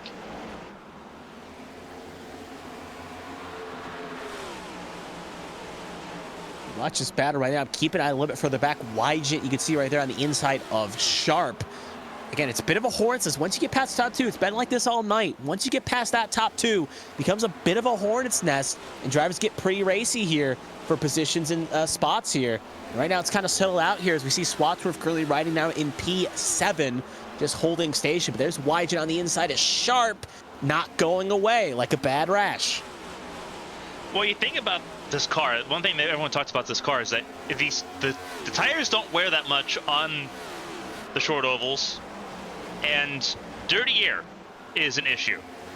Obviously, it fixed the intermediates, the 1.5 milers, which have been phenomenal, but it made the short ovals really bad. And obviously, I talked about the flat floors at the beginning of the broadcast. It changes the way the downforce and the aero of the car works. And with how abrasive this concrete surface is and how it unloads, with how sharp it unloads, it takes a lot of that grip away, which is why you see a lot of cars, especially in the bottom lane, get loose. Yeah. And you're seeing that now. Peltier Sharp forced to the inside lane for Wygent and possibly Swatsworth to go through if he can hang in there. You know, we were watching, I saw Height get in the back of the 31 of Proudfoot there, give a little hee-ho bump. Hole opened up, though, and Sharp going to take it. Now Wygent going to try to pass out low side, get clear, and then get back up. Height going to try to follow suit around Proudfoot as well. Falling backwards. Everyone was, was hoping that Proudfoot would still be able to go, but he is struggling now. And we saw that in practice. He didn't have a lot of long run pace. And obviously he did not pit on that last caution, so we've got some laps on these tires. Wygent, I was going to say Wygent pitted on 87 in the field of drivers that pitted on 46, so maybe why he's able to make that low line really work here. He is flying right at the moment, but that just shows you the tire disadvantage here, and just shows you, hey, 40 lap pressure tires can definitely play a factor when you need them to play a factor here. But right there, you can see Wygent getting clear of the separation. Then, though, you can see Gaiman clips well just a bit there. Right on board here with Wygent. Give us kind of perspective, follow behind his rear camera here just to show us what's happening. Right now in third, going to try to get into the top two here and maybe chase down Sosi. Maybe be a little bit helpful for the likes of Zier, Arnold, and the rest. And Sasic, by giving away 10 points, maybe putting him down 9 or 8 is the 24. Now firmly in second. Firmly in second and trying to close. That's where Pacey Wygent is right now, running on board with car 24. Kalen High on the inside lane, trying to do the same to Rodriguez. Rodriguez smacks the wall just a little bit, smacks it flush though. Look at that. It's Height gets clear at the moment. Sharp was trying to follow through. And now the inside line. Yeah. Rodriguez beginning to struggle now as well. Arnold, Swatsworth right there. You can see kind of nose to tail each other here. Gaiman trying to make the high side work. Nowhere really to take it. Another smack of the wall there by Rodriguez. And he is struggling big time. Proudfoot already down to 10, out of the top 10 now. Lazier's gotten by him. Meanwhile, up front, Wygent about to make a move on Sosi here. They are side by side at the moment. Almost side by side. Looks like Wygent backed up the corner here. He's coming there. He wanted to get to the outside lane. Susie's going to be able to defend a lot here. But Wygent's got the massive grip advantage. Susie lines up the outside lane. Wygent goes low. Susie leads that lap, but not by much. Wygent not set to be denied if he can hold on to it here. Yeah. And the more that these two battle, the more it allows the 11 Height back in. Crossed our finish line. Wygent led that lap, I do believe. I believe so as well. But again, right now, just keep iterating playoff implications, but just kind of noting Zier now back officially in the top 10. Remember, she pitted on the last caution. She's going to try to get as many spots as she can here with a few remaining laps, do it similar to what we saw with Wygent. Try to minimize the point damage here. Right there, again, side by side. And you can see for third as well, Sharp and Height fighting hard for third spot here. This is just behind Height. It's with Swatsworth and Sharp.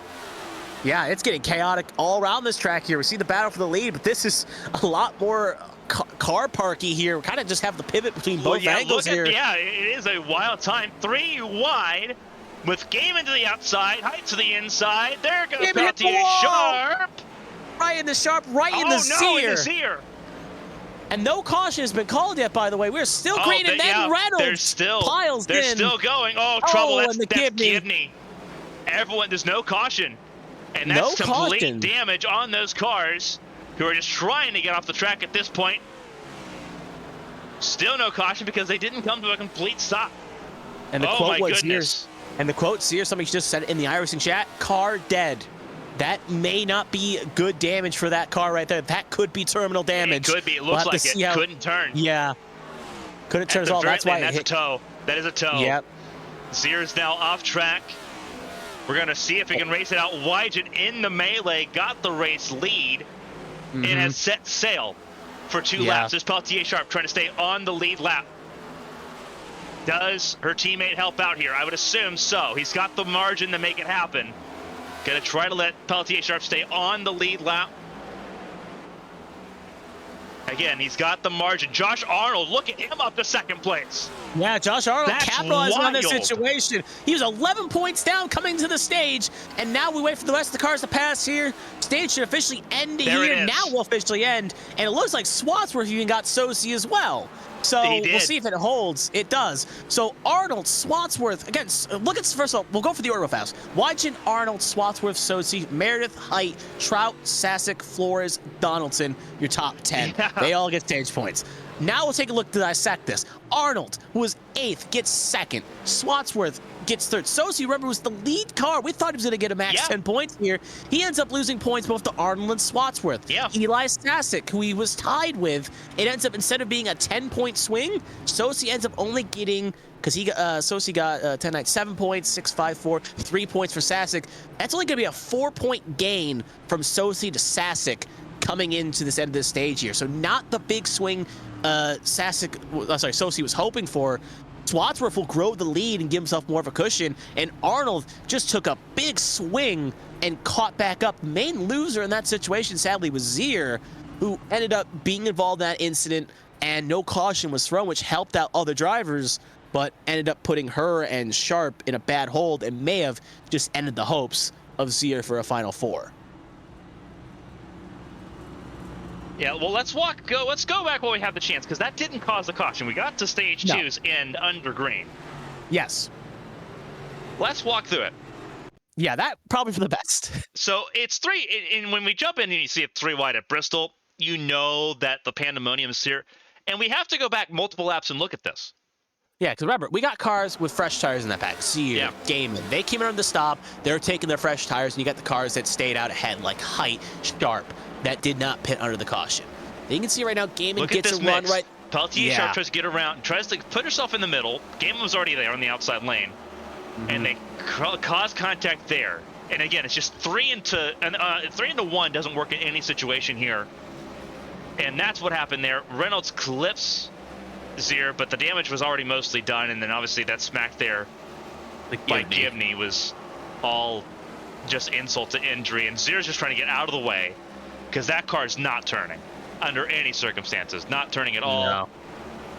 Gaiman gets a piece of it there as well, and the caution just does not come out, and that should have been a caution on 2 different occasions, but it wasn't. Yeah, because the first caution got called, Reynolds would have piled in, and then there was a piece of debris on the track, but iRacing deemed it not a caution. Yeah. And it stayed green. So it's kind of live by iRacing cautions, die by iRacing cautions, and at the end of the point, it stayed green, and obviously some cars were affected, like Reynolds, Sharp, Zier, and Gibney, who, if the caution was called earlier, may have not been as affected by said incident. But anyway, that will not change much as we are back live. Stage just ended. Cars came in. Josh Arnold takes the lead, more importantly, at the very least, with what happened to the 24? Well, Wygant. Yeah, 25-second stop. Sorry, that was Flores, yeah. That does look like a slow stop, though, in comparison. All 3 seconds. Did he miss? Because I'm looking at his clock, it was 14 seconds, but interesting. Pit lane time was only 3, so very odd. Maybe just a long way around, but he will fall down the order. But it's going to be Arnold, Swatsworth, Height, Sosi, Trout, Meredith, Wygant, Rodriguez, Sharp, Flores, your top 10. All cars that came in on that last stage caution. All took 4 tires. Flores ended up fixing some damage along with Sharp. He'll stay inside the top 10. So all 4 tires, all put in the last caution. Stage 2 came to a close, and now with the pace car pulling off, green flag is out. We are ready to start stage 3 with Arnold. A great launch there. Height going to try to challenge Swatsworth for second here.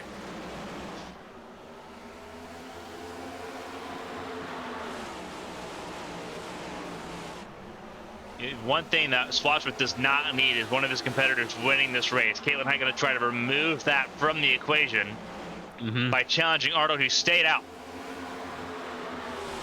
And Katie Height to the inside lane, almost clear, not quite. Clear now. Katie Height to the point over Josh Arnold. Susie to the inside lane, battling for second now. Swatsworth in the worst possible position on the inside lane. Needs to try to find a way up. Badly. Yeah, I gotta find a way. It's kind of like, reminds you of the reverse Martinsville, where it's like, oh, so he just kind of bullied his way in front of Trout there. Like I said in the pre-race, you gotta be a bit of a bully sometimes. Can't hold any love loss here. You gotta jump up when you can. And that's what Sosi did there. Now gonna try to kind of get control of the lines here. Wygant recovering nicely back to top 5 here after a bit of a slow pit stop. Gonna try to get back the lead he lost. We'll move a little bit further back here, focusing on Meredith right now in Swatsworth. Swatsworth going the wrong way quickly. Yeah. But we saw this at stage 2. He fell back and was able to get back up, so maybe he's got a bit of a long run car in that 18 here. Really not effective on the short run, but the problem is, with how we've had the caution so far, we've had a lot of shorter runs than we've had longer runs.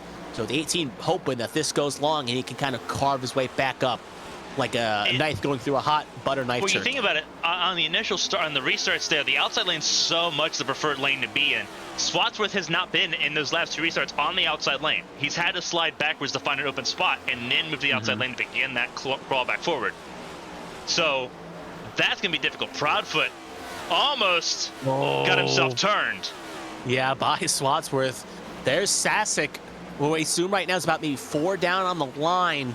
Again, that main competition is Sosi right now at the moment, but if another driver wins like an Arnold, that erases everything, and then the cut line goes from being blanking for a second there, Sosi, the cut line being Sosi, to instead being Swatsworth. So things can change quite quickly here and drastically with how it plays. So at the moment, Swatsworth okay, but if he starts bleeding points quickly, only 13 above the line, obviously stage points also have to be factored in.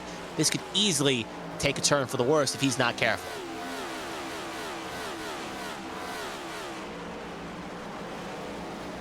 You see Gaiman there in the 96 on the outside lane. This is down in 9th and 10th position, these two cars here. Proudfoot in 8th. Katie Height leads the way at the front of the field. Then it's Wygant and Arnold. Arnold's holding on to that 3rd spot. Really important that he tries to hold on to that track position at the moment. Could be his lifeline to make it into the championship 4. There's Wygant in the 24. Sitting a little bit further down.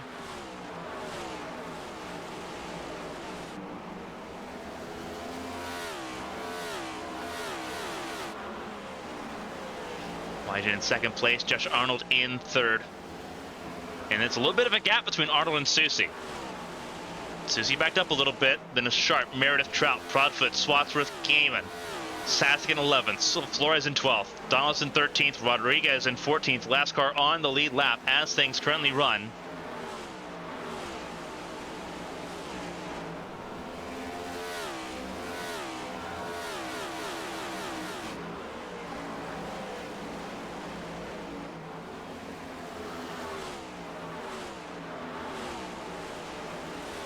Watch these laps tick by here. I do feel like we are in for a less restart-filled stage here at the very least, with how it's shaping up. But we focus on the battle here for 2nd.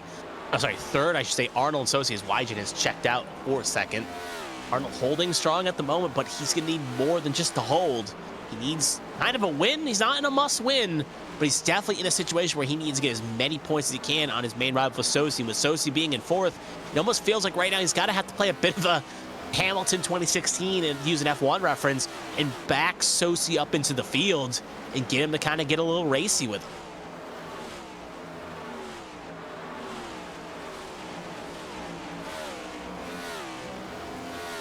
You can see right there, almost 3 wide behind in the mirrors there. Looks like they kept it clean. Trout not taking any prisoners here, trying to go around Sharp. You can see Meredith, defending champ, gets a little loose there, keeps it straight though. You see defending champ going to be no longer in 2 weeks' time. Well, a week time, I should say.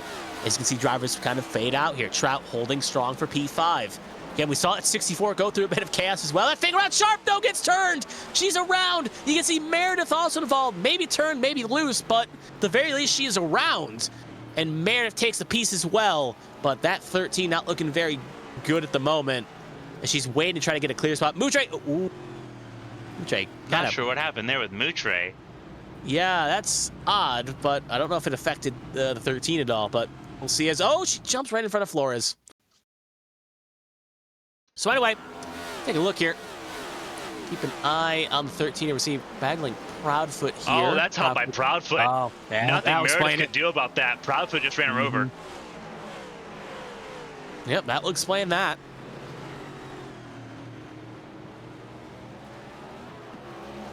And again, what was a mood trade? I want to just... Maybe he thought he was clear quicker? Odd. But regardless, I don't think it affected 13 all that much. Maybe just luck of the draw. And then 13 was right in front of Flores and keep it going. But 13 had such a strong car, but right now, again, being a free agent next season needs some good results and not looking right at the moment. So taking a look here again, take it from the higher camera here, I should say, and you can just see the 31. Proudfoot just completely runs her over there. Tags her once, moves her up the racetrack, gets her again.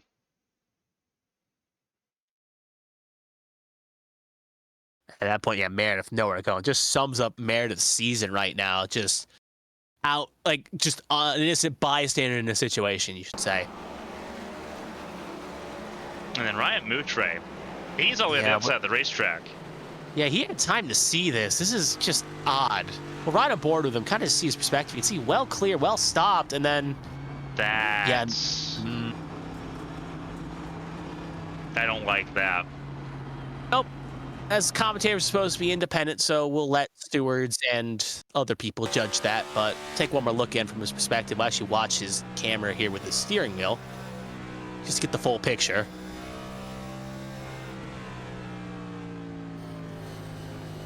We're having a rough night as well. Multiple down at this time. I think it kind of speaks for itself.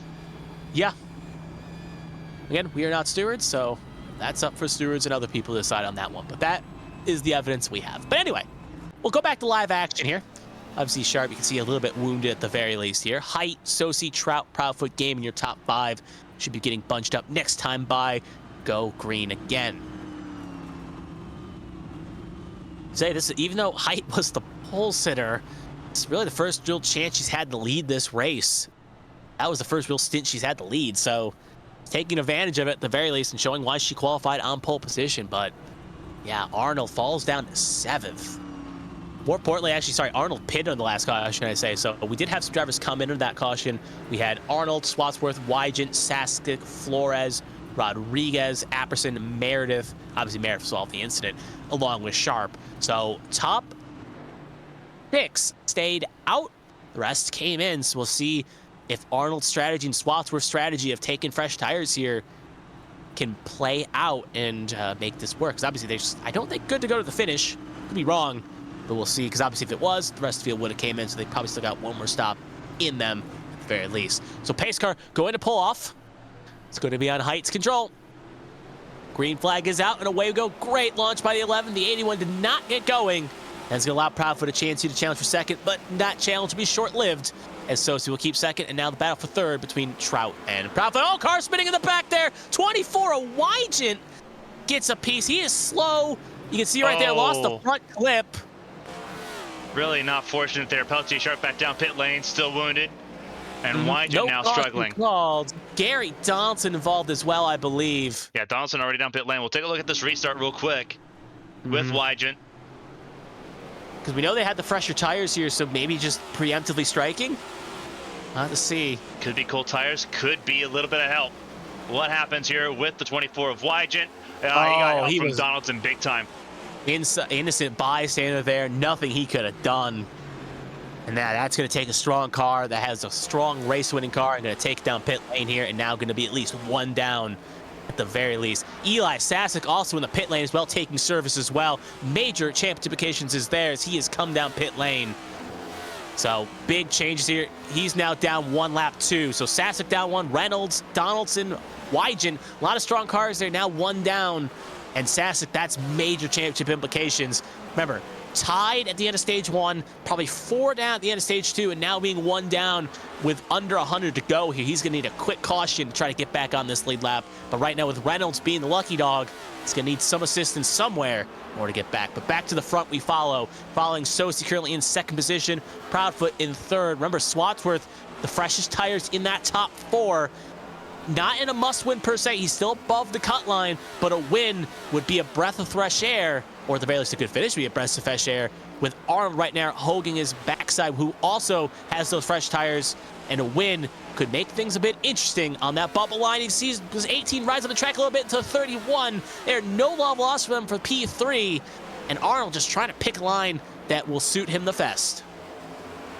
Speaking of, there's the 7 who's one down at the moment, the current lucky dog right there behind the 55.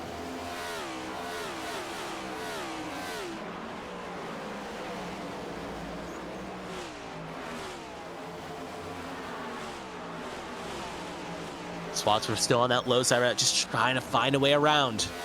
Can't get the job done, but still keeping him honest, I should say.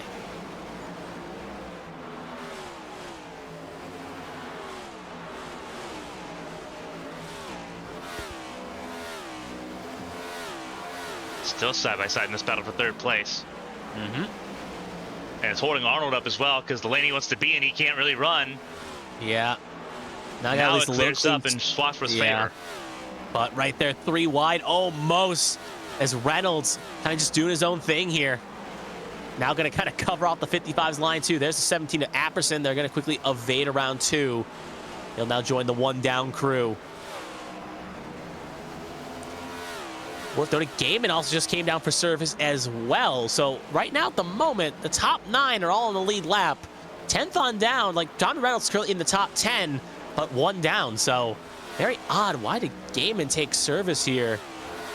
See if it's a lot. Just checking right now from my own perspective here. Looks like it's a 4-tire stop, and away he flies. It looks like, so a lot of cars could be suffering from the incident point limit. Maybe. Drive-throughs and probably stop-goes. That was a service stop, but that was only a 15-second stop for Gaiman, so that was 4 tires and fill it up. So that probably was an incident for him, but probably for Sasek it was. Yeah, you gotta be careful here. This is just kind of what we've seen here. Actually, just went back my perspective. Gaiman got into the wall pretty hard, so that was a fix the car up stop.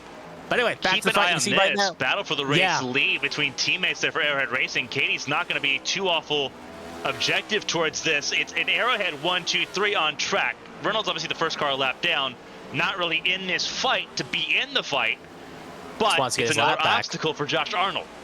Yeah, Josh Arnold, remember, he's kind of in a must-win situation at the moment right there with the main driver on his cut line, Sosi, currently sitting in 4th. He has to win this race pretty much unless Sosi has some bad luck here.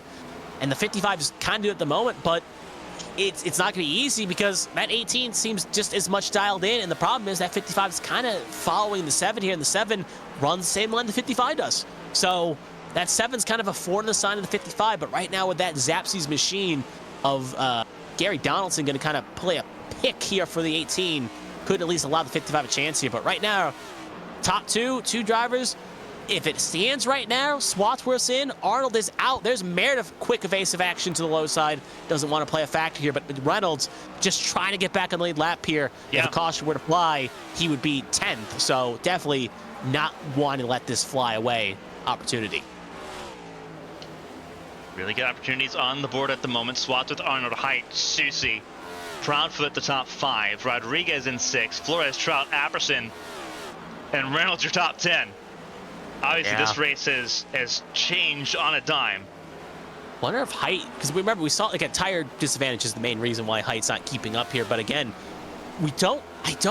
maybe Carmen will know this a bit better than I do. But I'm looking at the numbers. I think Swatsworth are going to have to pit one more time here at the very least. That's what I'm assuming. That's what I'm trying to work with at the moment, trying to see. I would believe, but we've seen some weird things before. I think. Yeah.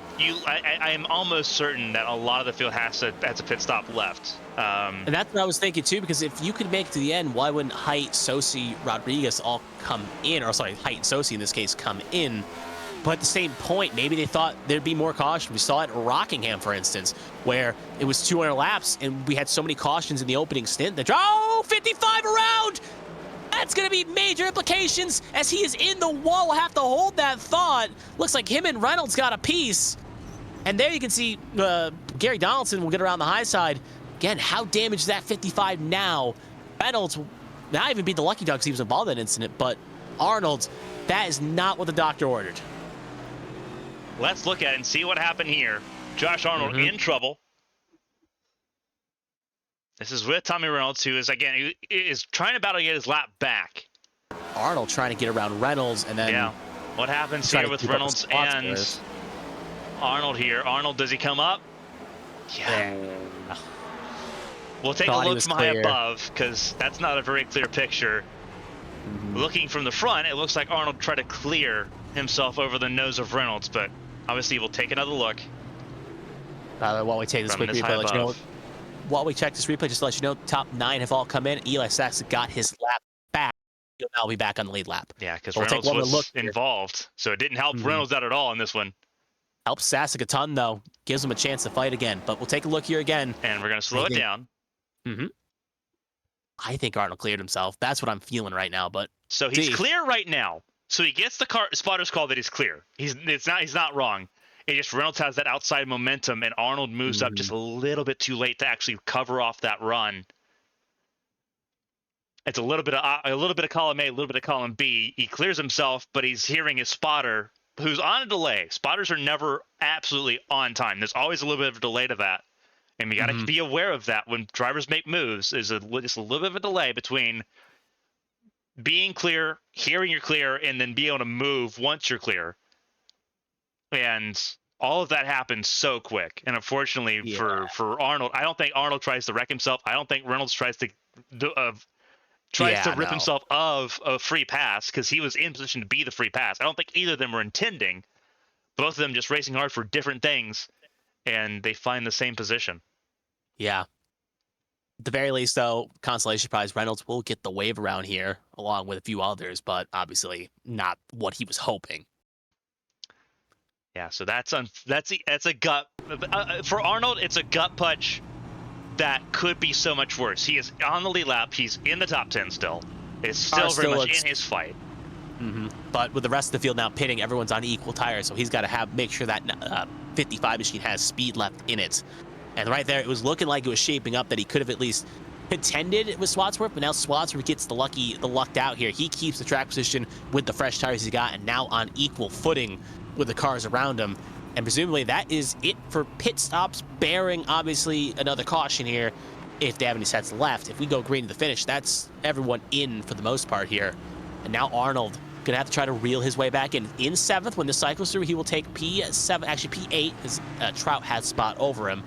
P7 at the P8, he'll have to try to drive his way up here, but Swatsworth will have the lead. Height will be second. Sosi, Rodriguez, Flores, Epperson, Arnold, Trout, Halfoot, Sasek, your top 10, with Reynolds, Sharp, Withers, Gaiman all getting the wave round here, and now will be respectively, at least Reynolds will be on the lead lap. Everyone else will now be one down. I just listed.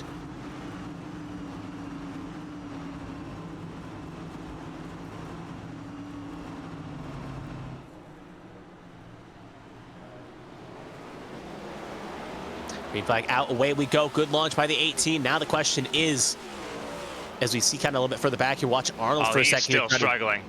Yeah, you can see the effects there.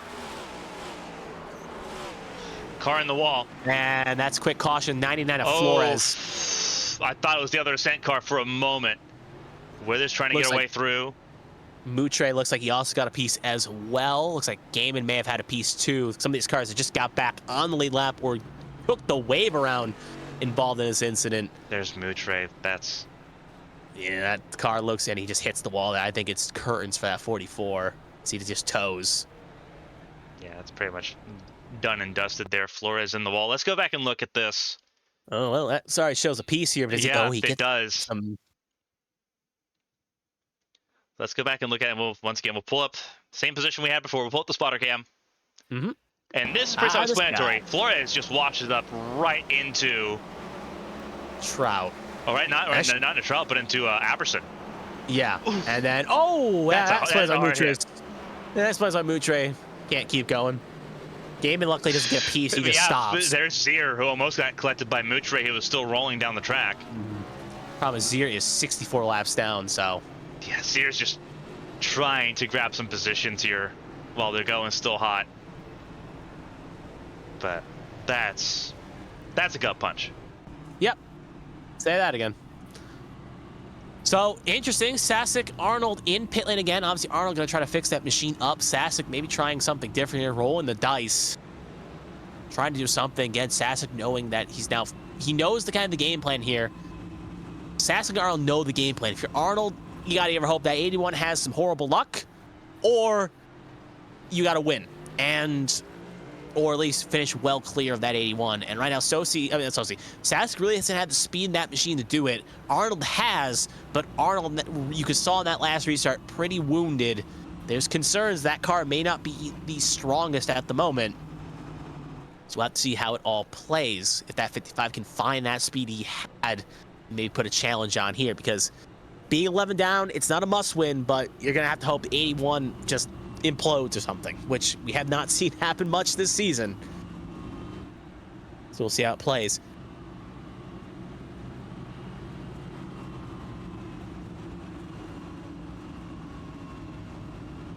'13 also didn't get the lucky. What's worth noting as well is the 13 got a piece with the 22 there at the very least in something. So the 13 did not get her lap back. So Sharp not on the lead lap.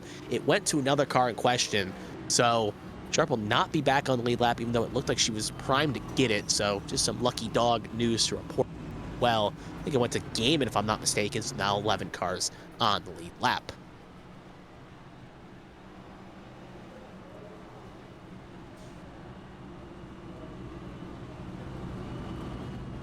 We know as we see the field get bunched up here, Carmen kind of being the jail junior in this situation, team owner at the very least, watching her cars fighting for positions, fighting for possible wins here. Just kind of watching and hoping that the cars do not take each other out, trying to get that win at the very least. But Swatsworth has the lead. He'll be fouled behind, or fouled side by side with Rodriguez. Then it will be Height, Sosi, Apperson, Trout, Proudfoot, Arnold, Reynolds, Sasic, Gaiman, your top 11 all on the lead lap. After that, it is a couple drivers lap down, Sharp, Withers, and Donaldson. Pace car is now off. Green flag is now officially out, and away we go. Good launch by the 18, but Rodriguez, Cantley predicts it well. Will keep second. Height, though, going to try to make a piece here. Try to challenge. Oh, 18 gets a little loose. Opens the door for the 10 on the high side. Epperson a bit slow, going to give up a couple spots here on the inside. Looks like he hit the incident limit, but you can see the racing on right now at the second position. Swats were trying to hang on. Height almost gets to the back. Sosi trying to thread the needle, gets into the side corner panel of the 10. Right now, Swatsworth will take advantage and try to counteract as well. We got a big hornet's nest up here, and we're still not within 25 to go yet. This is just going to get more and more chaotic, but laps tick by quickly here. Things can change on a dark beat of a behind. Rodriguez just tagged the wall. Gonna open the door for Sosi to probably stick a nose in. Can't get it done.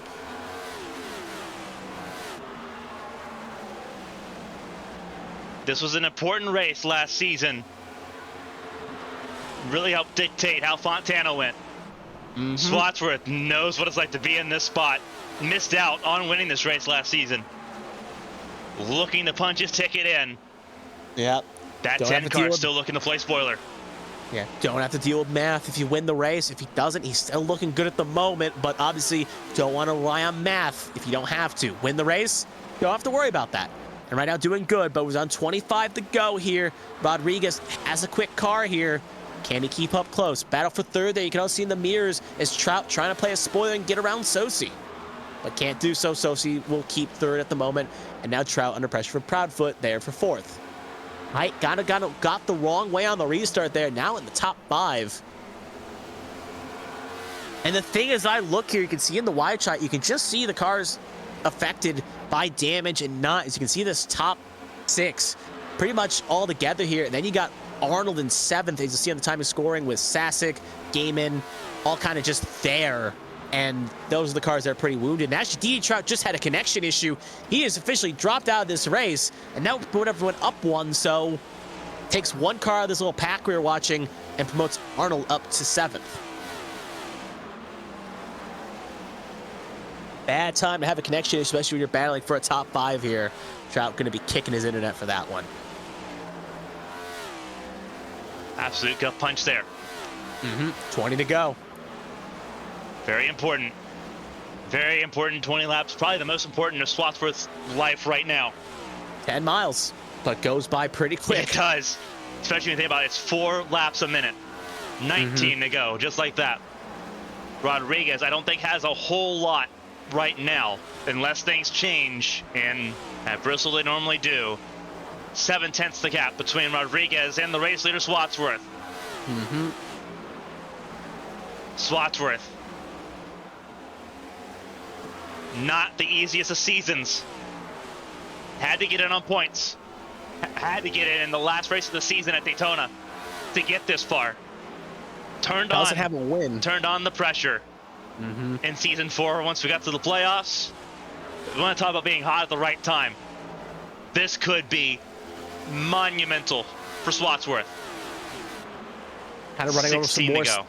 Yeah, kind of running over some more stages. Had 4 stage wins. Couldn't get a win at the third most laps led out of the top 4 currently at the moment in the playoffs right now at the moment. 3 poles. He's had a fast 18. Sorry, 2 poles. He's had a fast 18. He just couldn't find a way in the victory circle. But again, 15 laps away to go, and momentum is a tricky thing.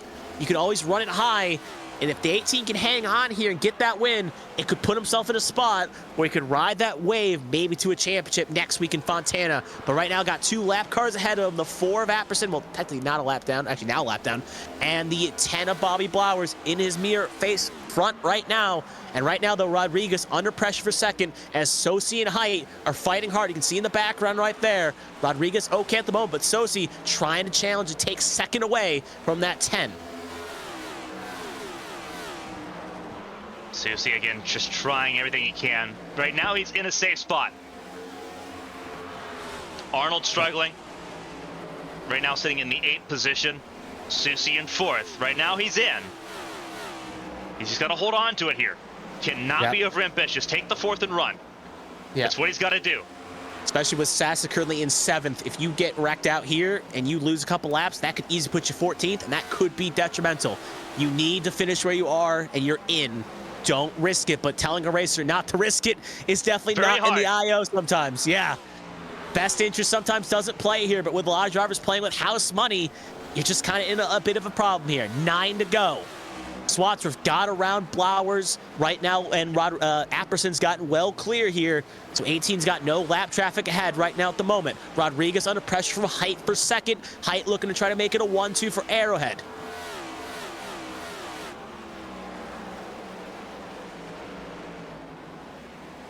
Again, it comes off of what was a rough week at home for Arrowhead. 2 cars out early. Swatsworth obviously doing what he needed to do to keep himself alive in Kentucky. By Height. Height gets clear for second. Susie gets clear almost for 3rd. Yep. And by the way, even we're still 7 laps to go here, but I just want to point one more thing out. Remember, we thought Sosi was dead the rights after Kentucky the instant he had. We thought, oh, it's done. He's going to have to come in Bristol in a must-win. He came back, didn't get any stage points, but he drove the wheel off it to get a top 5. So he came back from adversity, and right now the race is on. Height, Swatsworth. Does Height take the win away from teammate, even though the teammate may need the win? But with Sosi occupying the 11 mirrors, I don't think the 11 has a choice.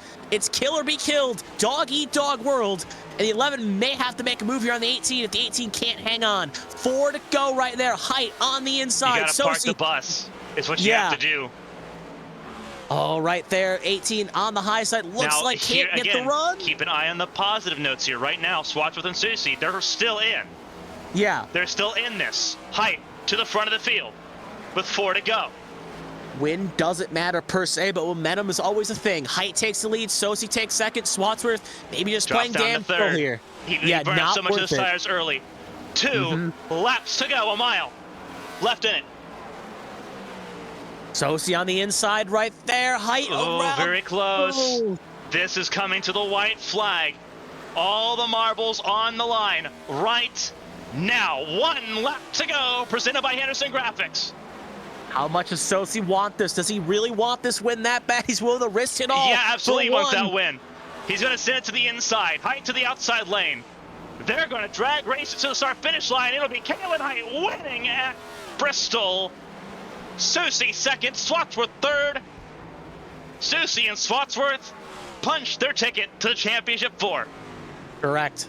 They will be joined by Constantinu and Proudfoot will be joining the Final Four here. Proudfoot obviously winning last week in Kentucky, and Constantinu winning 2 weeks ago as well, and they will all 4 join it. But Swatsworth did what he had to do, made a good strategy call, and ends up getting in, so he will join the celebrations here. He'll be fighting for a championship and maybe try to pull a Hemrick strategy, win at the very last possible moment to clinch your spot. Caitlin Height, race winner at Bristol. Well-earned moment.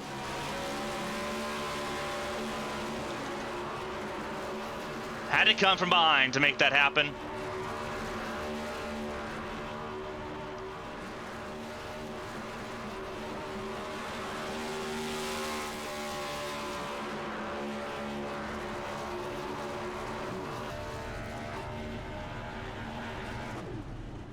Yeah, there's going to burn it till the engines go. Swatsworth did. Height still going to let it still ride here. Do a bit of a Polish victory lap here. And maybe not the season she wanted. Wish she was still fighting for a championship, probably at least a little bit.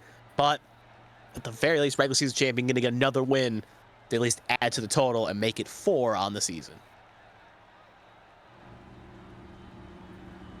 Outstanding, outstanding race.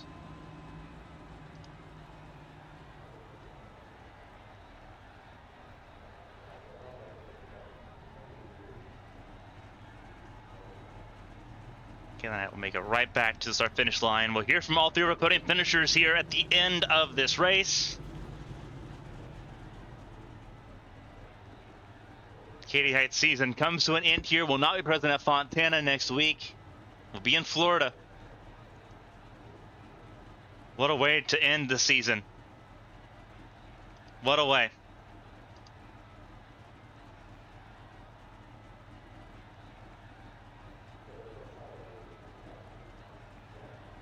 Absolutely outstanding stuff there.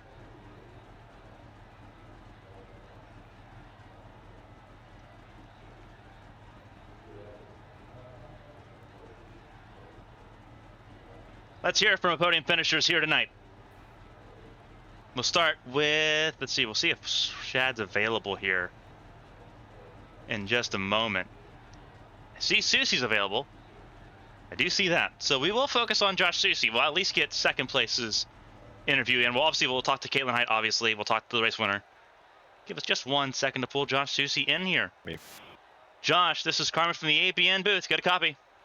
Oh, I gotcha. That was a fight.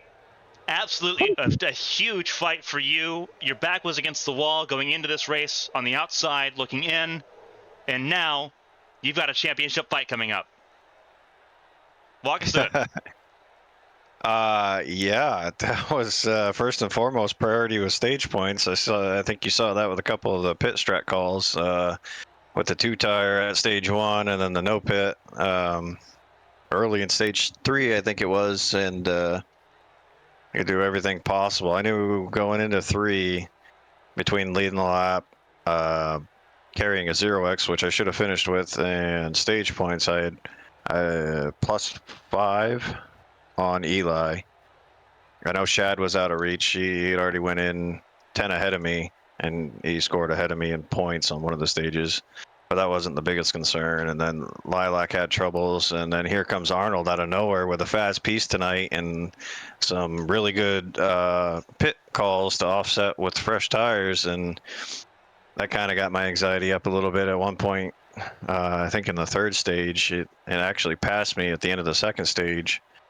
So I knew that was still in play. And I was fortunate enough to slot in there in that last run and save my stuff. And if I'd had 5 more laps, I could have got Caitlin. But with the playoff Final 4 on the line, I couldn't run as hard as I wanted to. I needed to bring it home best possible position without risking the car. So that handicapped me a little bit, but it was a hell of a lot of fun, and I haven't had my nerves that shot coming down to the end of the race in quite a while. Obviously, now your attention turns to Fontana in a week's time, battling for a championship. Obviously, it's been a phenomenal season to this point. How confident do you feel going into Fontana?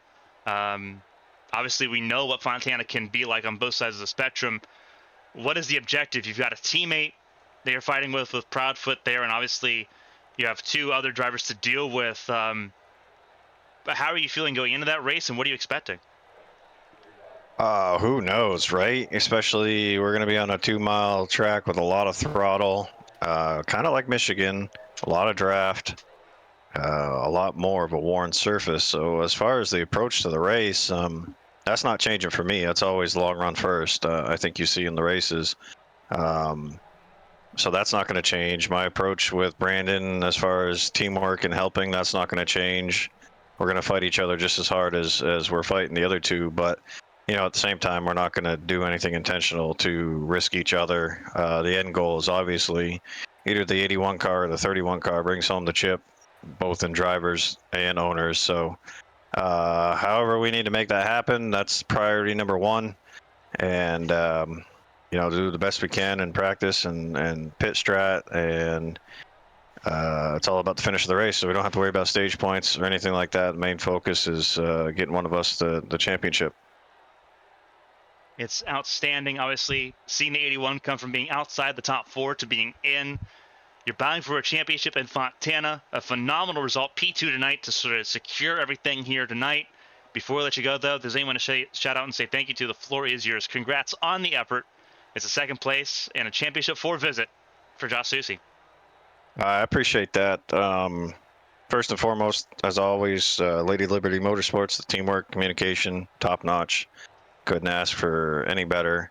Nitro Setup Shops, every one of my buddies over at Turtle Shell Motorsports, and Shad and Caitlin and any of the other individuals I raced around a lot, especially the playoff people who were really fighting for the Final 4. Felt like we raced each other with a lot of respect, and I couldn't ask for anything more than that. I really appreciate that. That goes a long ways. And if we find ourselves in that position next year, it's going to be reciprocated. Definitely earns you a lot of brownie points, and goes a long way towards your character. So I appreciate that, and all the admins, all the hard work behind the scenes. I stepped up and called qualifying for Blake since he wasn't going to be here, and it seems like every time I do that, I have a good run, so maybe I'll try to bribe him into let me do qualifying next week. But yeah, you all for your broadcast and the awesome work that you do. I'm sure this was very fun to call, so I look forward to watching it. And when we come to next week in the Final 4, may the best driver win. Absolutely. Josh Susie, P2 tonight and a championship 4 visit to Fontana in 7 days' time. Josh, go get it. We'll be keeping an eye on that 81 card next week. Thank you. That was Josh Susie, the 2nd place finisher here tonight. We'll move on down. We'll talk to Shad Swatsworth first, and then we'll talk to Caitlin Height. Shad, this is Carmen from the ABN booth. You got a copy? Yeah, I gotcha. Alrighty. Playoff run continues. Another P3, a chance at a race win. Tires fall off there at the end. But the important job was done. A championship 4 visit going into Fontana next week. Walk us through it. Very stressful, very tight margins going into tonight's race where anything could happen. You kept that 18 car clean. Walk us through how that race was for you, and obviously now moving forward, once again, a championship 4 visit. Yeah, I mean, I went into tonight knowing I had a little bit of a point gap. Not much, but a little bit there that I just had to kind of keep awareness of where my other, playoff drivers were. Obviously, the stages went in my way. None of the other playoff drivers, I believe, finished in front of me in either stage. So at that point, I kind of knew that as long as, if one of them won, I just had to be close. And that way I could point my way in. And obviously, the race was pretty good when we were green. Obviously, there's some cautions there. And that final run there, I battled for the lead, got it back, and tried to stretch out the lead. And thought maybe it would be enough to hang on to, but those tires just completely fell off. I probably should have played for the long run a little bit better, but I honestly thought that the gap I had would be too much for anyone to overcome, but I was running like 2/10 off of what Caitlin and Sosi were running, so yeah, glad to hang on to a P3 finish. Been a while since I've been in the booth, but I mean, I'm back in the playoffs or the Final Four, back-to-back seasons, and I know from last season that when it comes to California, anything can happen, and been close now 3 years in a row. I think a third, a second, and who knows this year. But as far as the nerves, they weren't really there. I kind of messaged everybody at the beginning of the week saying I was kind of playing with house money because nobody expected me to be here. But when it comes to the playoffs, I don't know, I find a groove and rack up top fives and make it very difficult for anybody else to point their way in. Obviously, it worked out well phenomenally tonight. Again, 46 laps led. You started 6th. You stayed in the top 10 just about the entire race here, and you kind of brought it up. Fontana, it's in anyone's game here. You walk in with the most experience of the drivers in HTL into the championship 4. You were in that position last season. You're in it now. You said you're playing with house money. How much of an advantage does it have here? You've raced with this group before. Obviously, we've raced at Fontana before. Is there a little bit of an advantage for you having been in this position before already to know what to expect and to know how chaotic that race can be? Because it seemed like it was a little bit more tame the last time we were at Fontana. Obviously, it was a regular season race, wasn't a championship finale.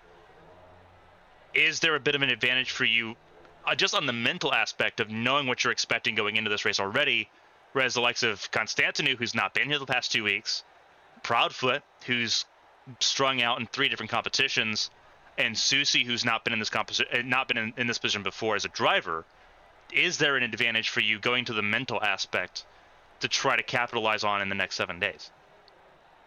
I mean, obviously the 3 that I'm with in the Final Four, they're all really great drivers. They're in other leagues.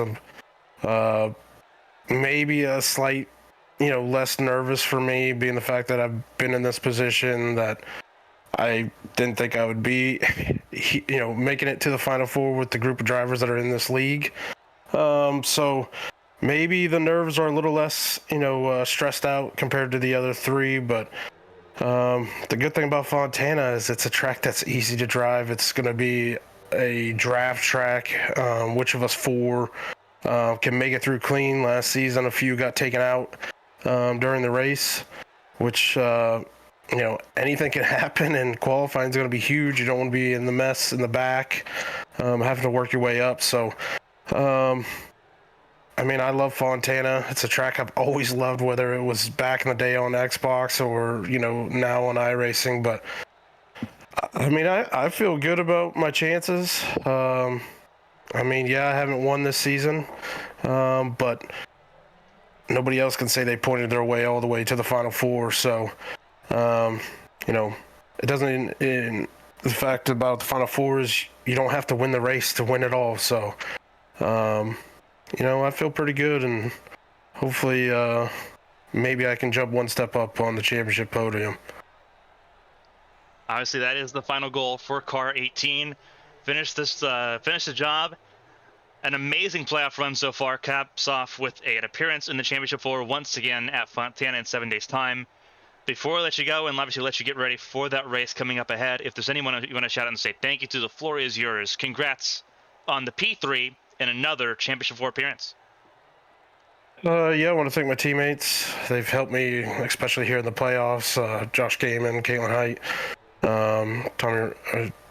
Tommy Reynolds tonight stepped in and obviously gave some advice, and thank the admins, Blake, Alfred, for running this league with a bunch of egos and a lot of crybaby sometimes. So obviously the work they put in is never overlooked by me. And then obviously my one sponsor on the car, team owner, ABN. Appreciate you guys picking me up for the season, bring me a part of your team, and hopefully I can cap it off, giving an ABN a championship. Absolutely a phenomenal job. A P3 appearance in a championship 4 spot secured for Shad Swatsworth here tonight. Shad, enjoy the podium, and we'll be keeping an eye on the 18 car next week. I appreciate it, Carmen. That was Shad Swatsworth, the 3rd place finisher for Arrowhead Racing. His teammate, race winner Caitlin Height. We get to talk to her next. A phenomenal job for Caitlin going into this. Obviously, her last race of the season is a race win. What a phenomenal effort for Katie going into this. Katie, this is Carmen from the ABN booth. You got a copy? Yes, I do.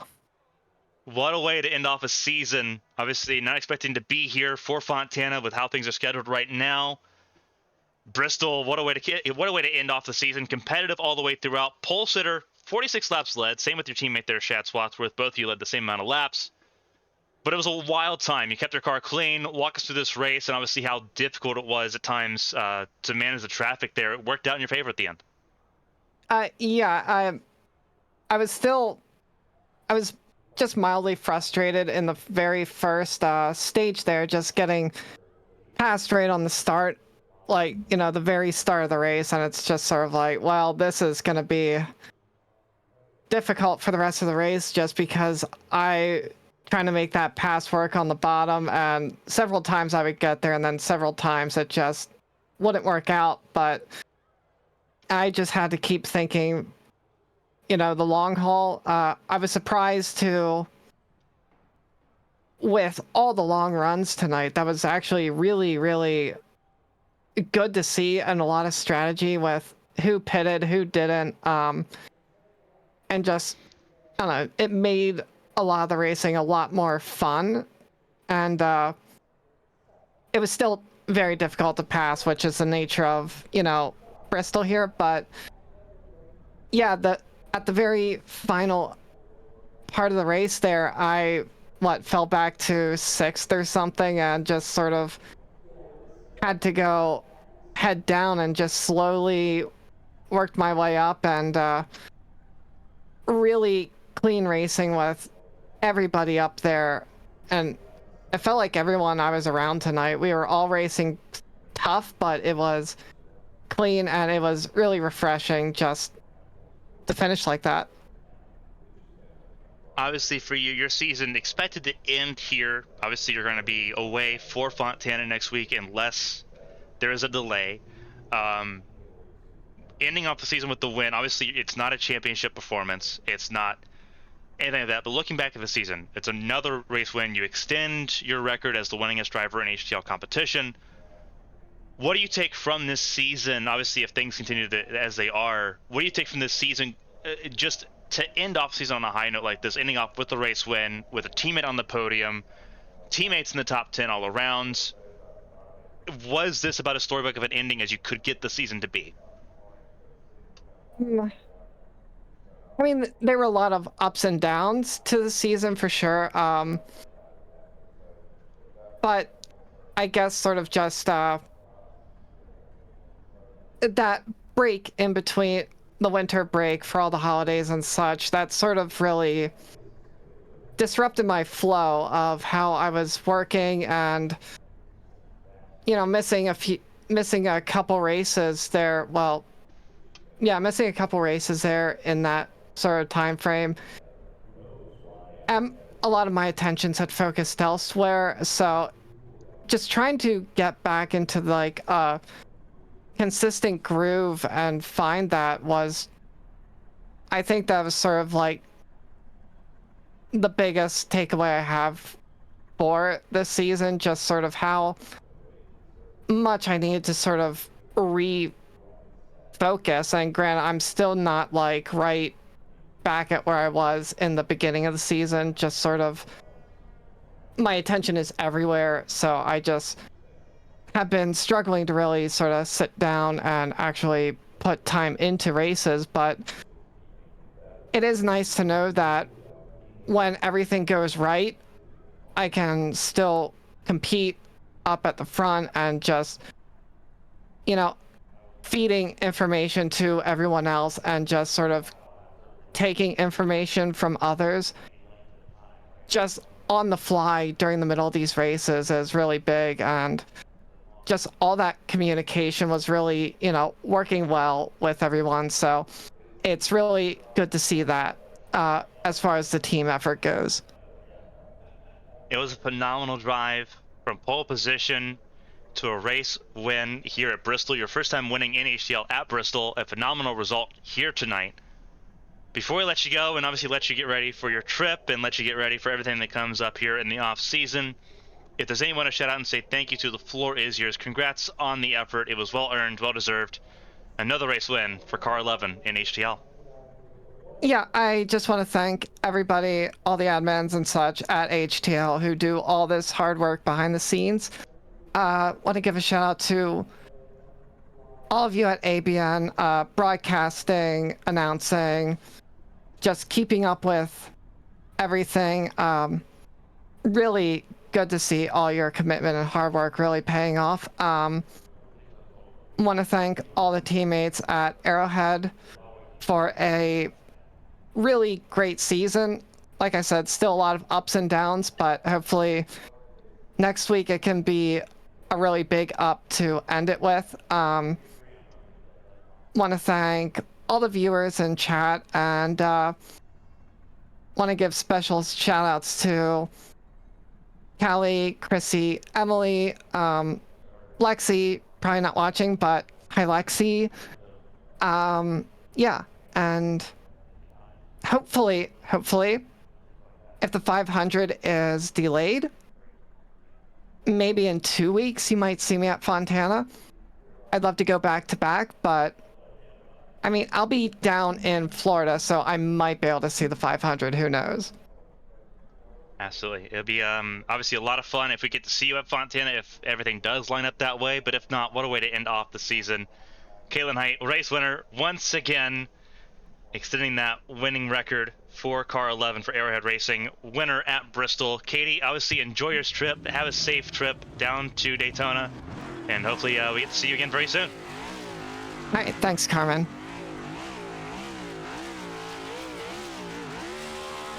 That was Caitlin Height, race winner here tonight. A phenomenal effort from Car 11. Not a straightforward race for Car 11 at all for Caitlin Height, but job well done as everything comes to a close. Here's results. We'll look at the top 10. Caitlin Height, a race winner here. A phenomenal effort ahead of Josh Susie and Chad Swatsworth. In order to punch their ticket into the Championship 4, they had to finish on the podium. That's how tight it was. Tommy Reynolds ends up 4th for Arrowhead Racing. Arrowhead Racing, after an abysmal race last week, all 4 cars, top 10 tonight. Brandon Proudfoot punched his ticket in at Kentucky last week. A top 5 effort. That'll do the soul a lot of good for Proudfoot going into the championship finale at Fontana in 7 days' time. Eli Sasek in 6th place. Missed out by the slimmest of margins. But what an effort he had this season. What a monumental chance he had this season. Really improved as a driver as Sasek in these 7th gen machines. A 6th place ride for Sasek is how he ends up his championship ambitions. He will not be in the championship 4. He will not fight for a championship next week at Fontana. Yair Rodriguez, his teammate, though, another phenomenal performance. Rodriguez didn't have a chance to really lead laps in this race, but a strong performance all the way throughout and a consistent performer in that top 10. Josh Gaiman in 8th for Arrowhead Racing, just filling the role for that car. Playing disruptor, playing spoiler when needed. Did a great job tonight, keeping that car on the lead lap despite being involved early in accidents. Ends up in the 8th position. Josh Arnold, we saw him get involved in an incident with Tommy Reynolds. He finishes on lead lap, but just 9th place, last car on lead lap, and out of the championship 4. Tommy Withers ends up in 10th. The last car on the lead, last car in the top 10, and the first car 1 lap down. Excuse me. Down the order once more, Pacey Wygent in 11th place, and you start seeing a lot of the cars that end up not finishing this race once you get beyond Peltier, Sharp, and Meredith here. Wygent in 11th, Gary Donaldson filling in for Blake Henderson in 12th. Zach Apperson, not a bad effort given everything that he was through. 13th for him. Peltier Sharp led laps, then taken out in this race. Recovered a little bit, got to 14th place at the end.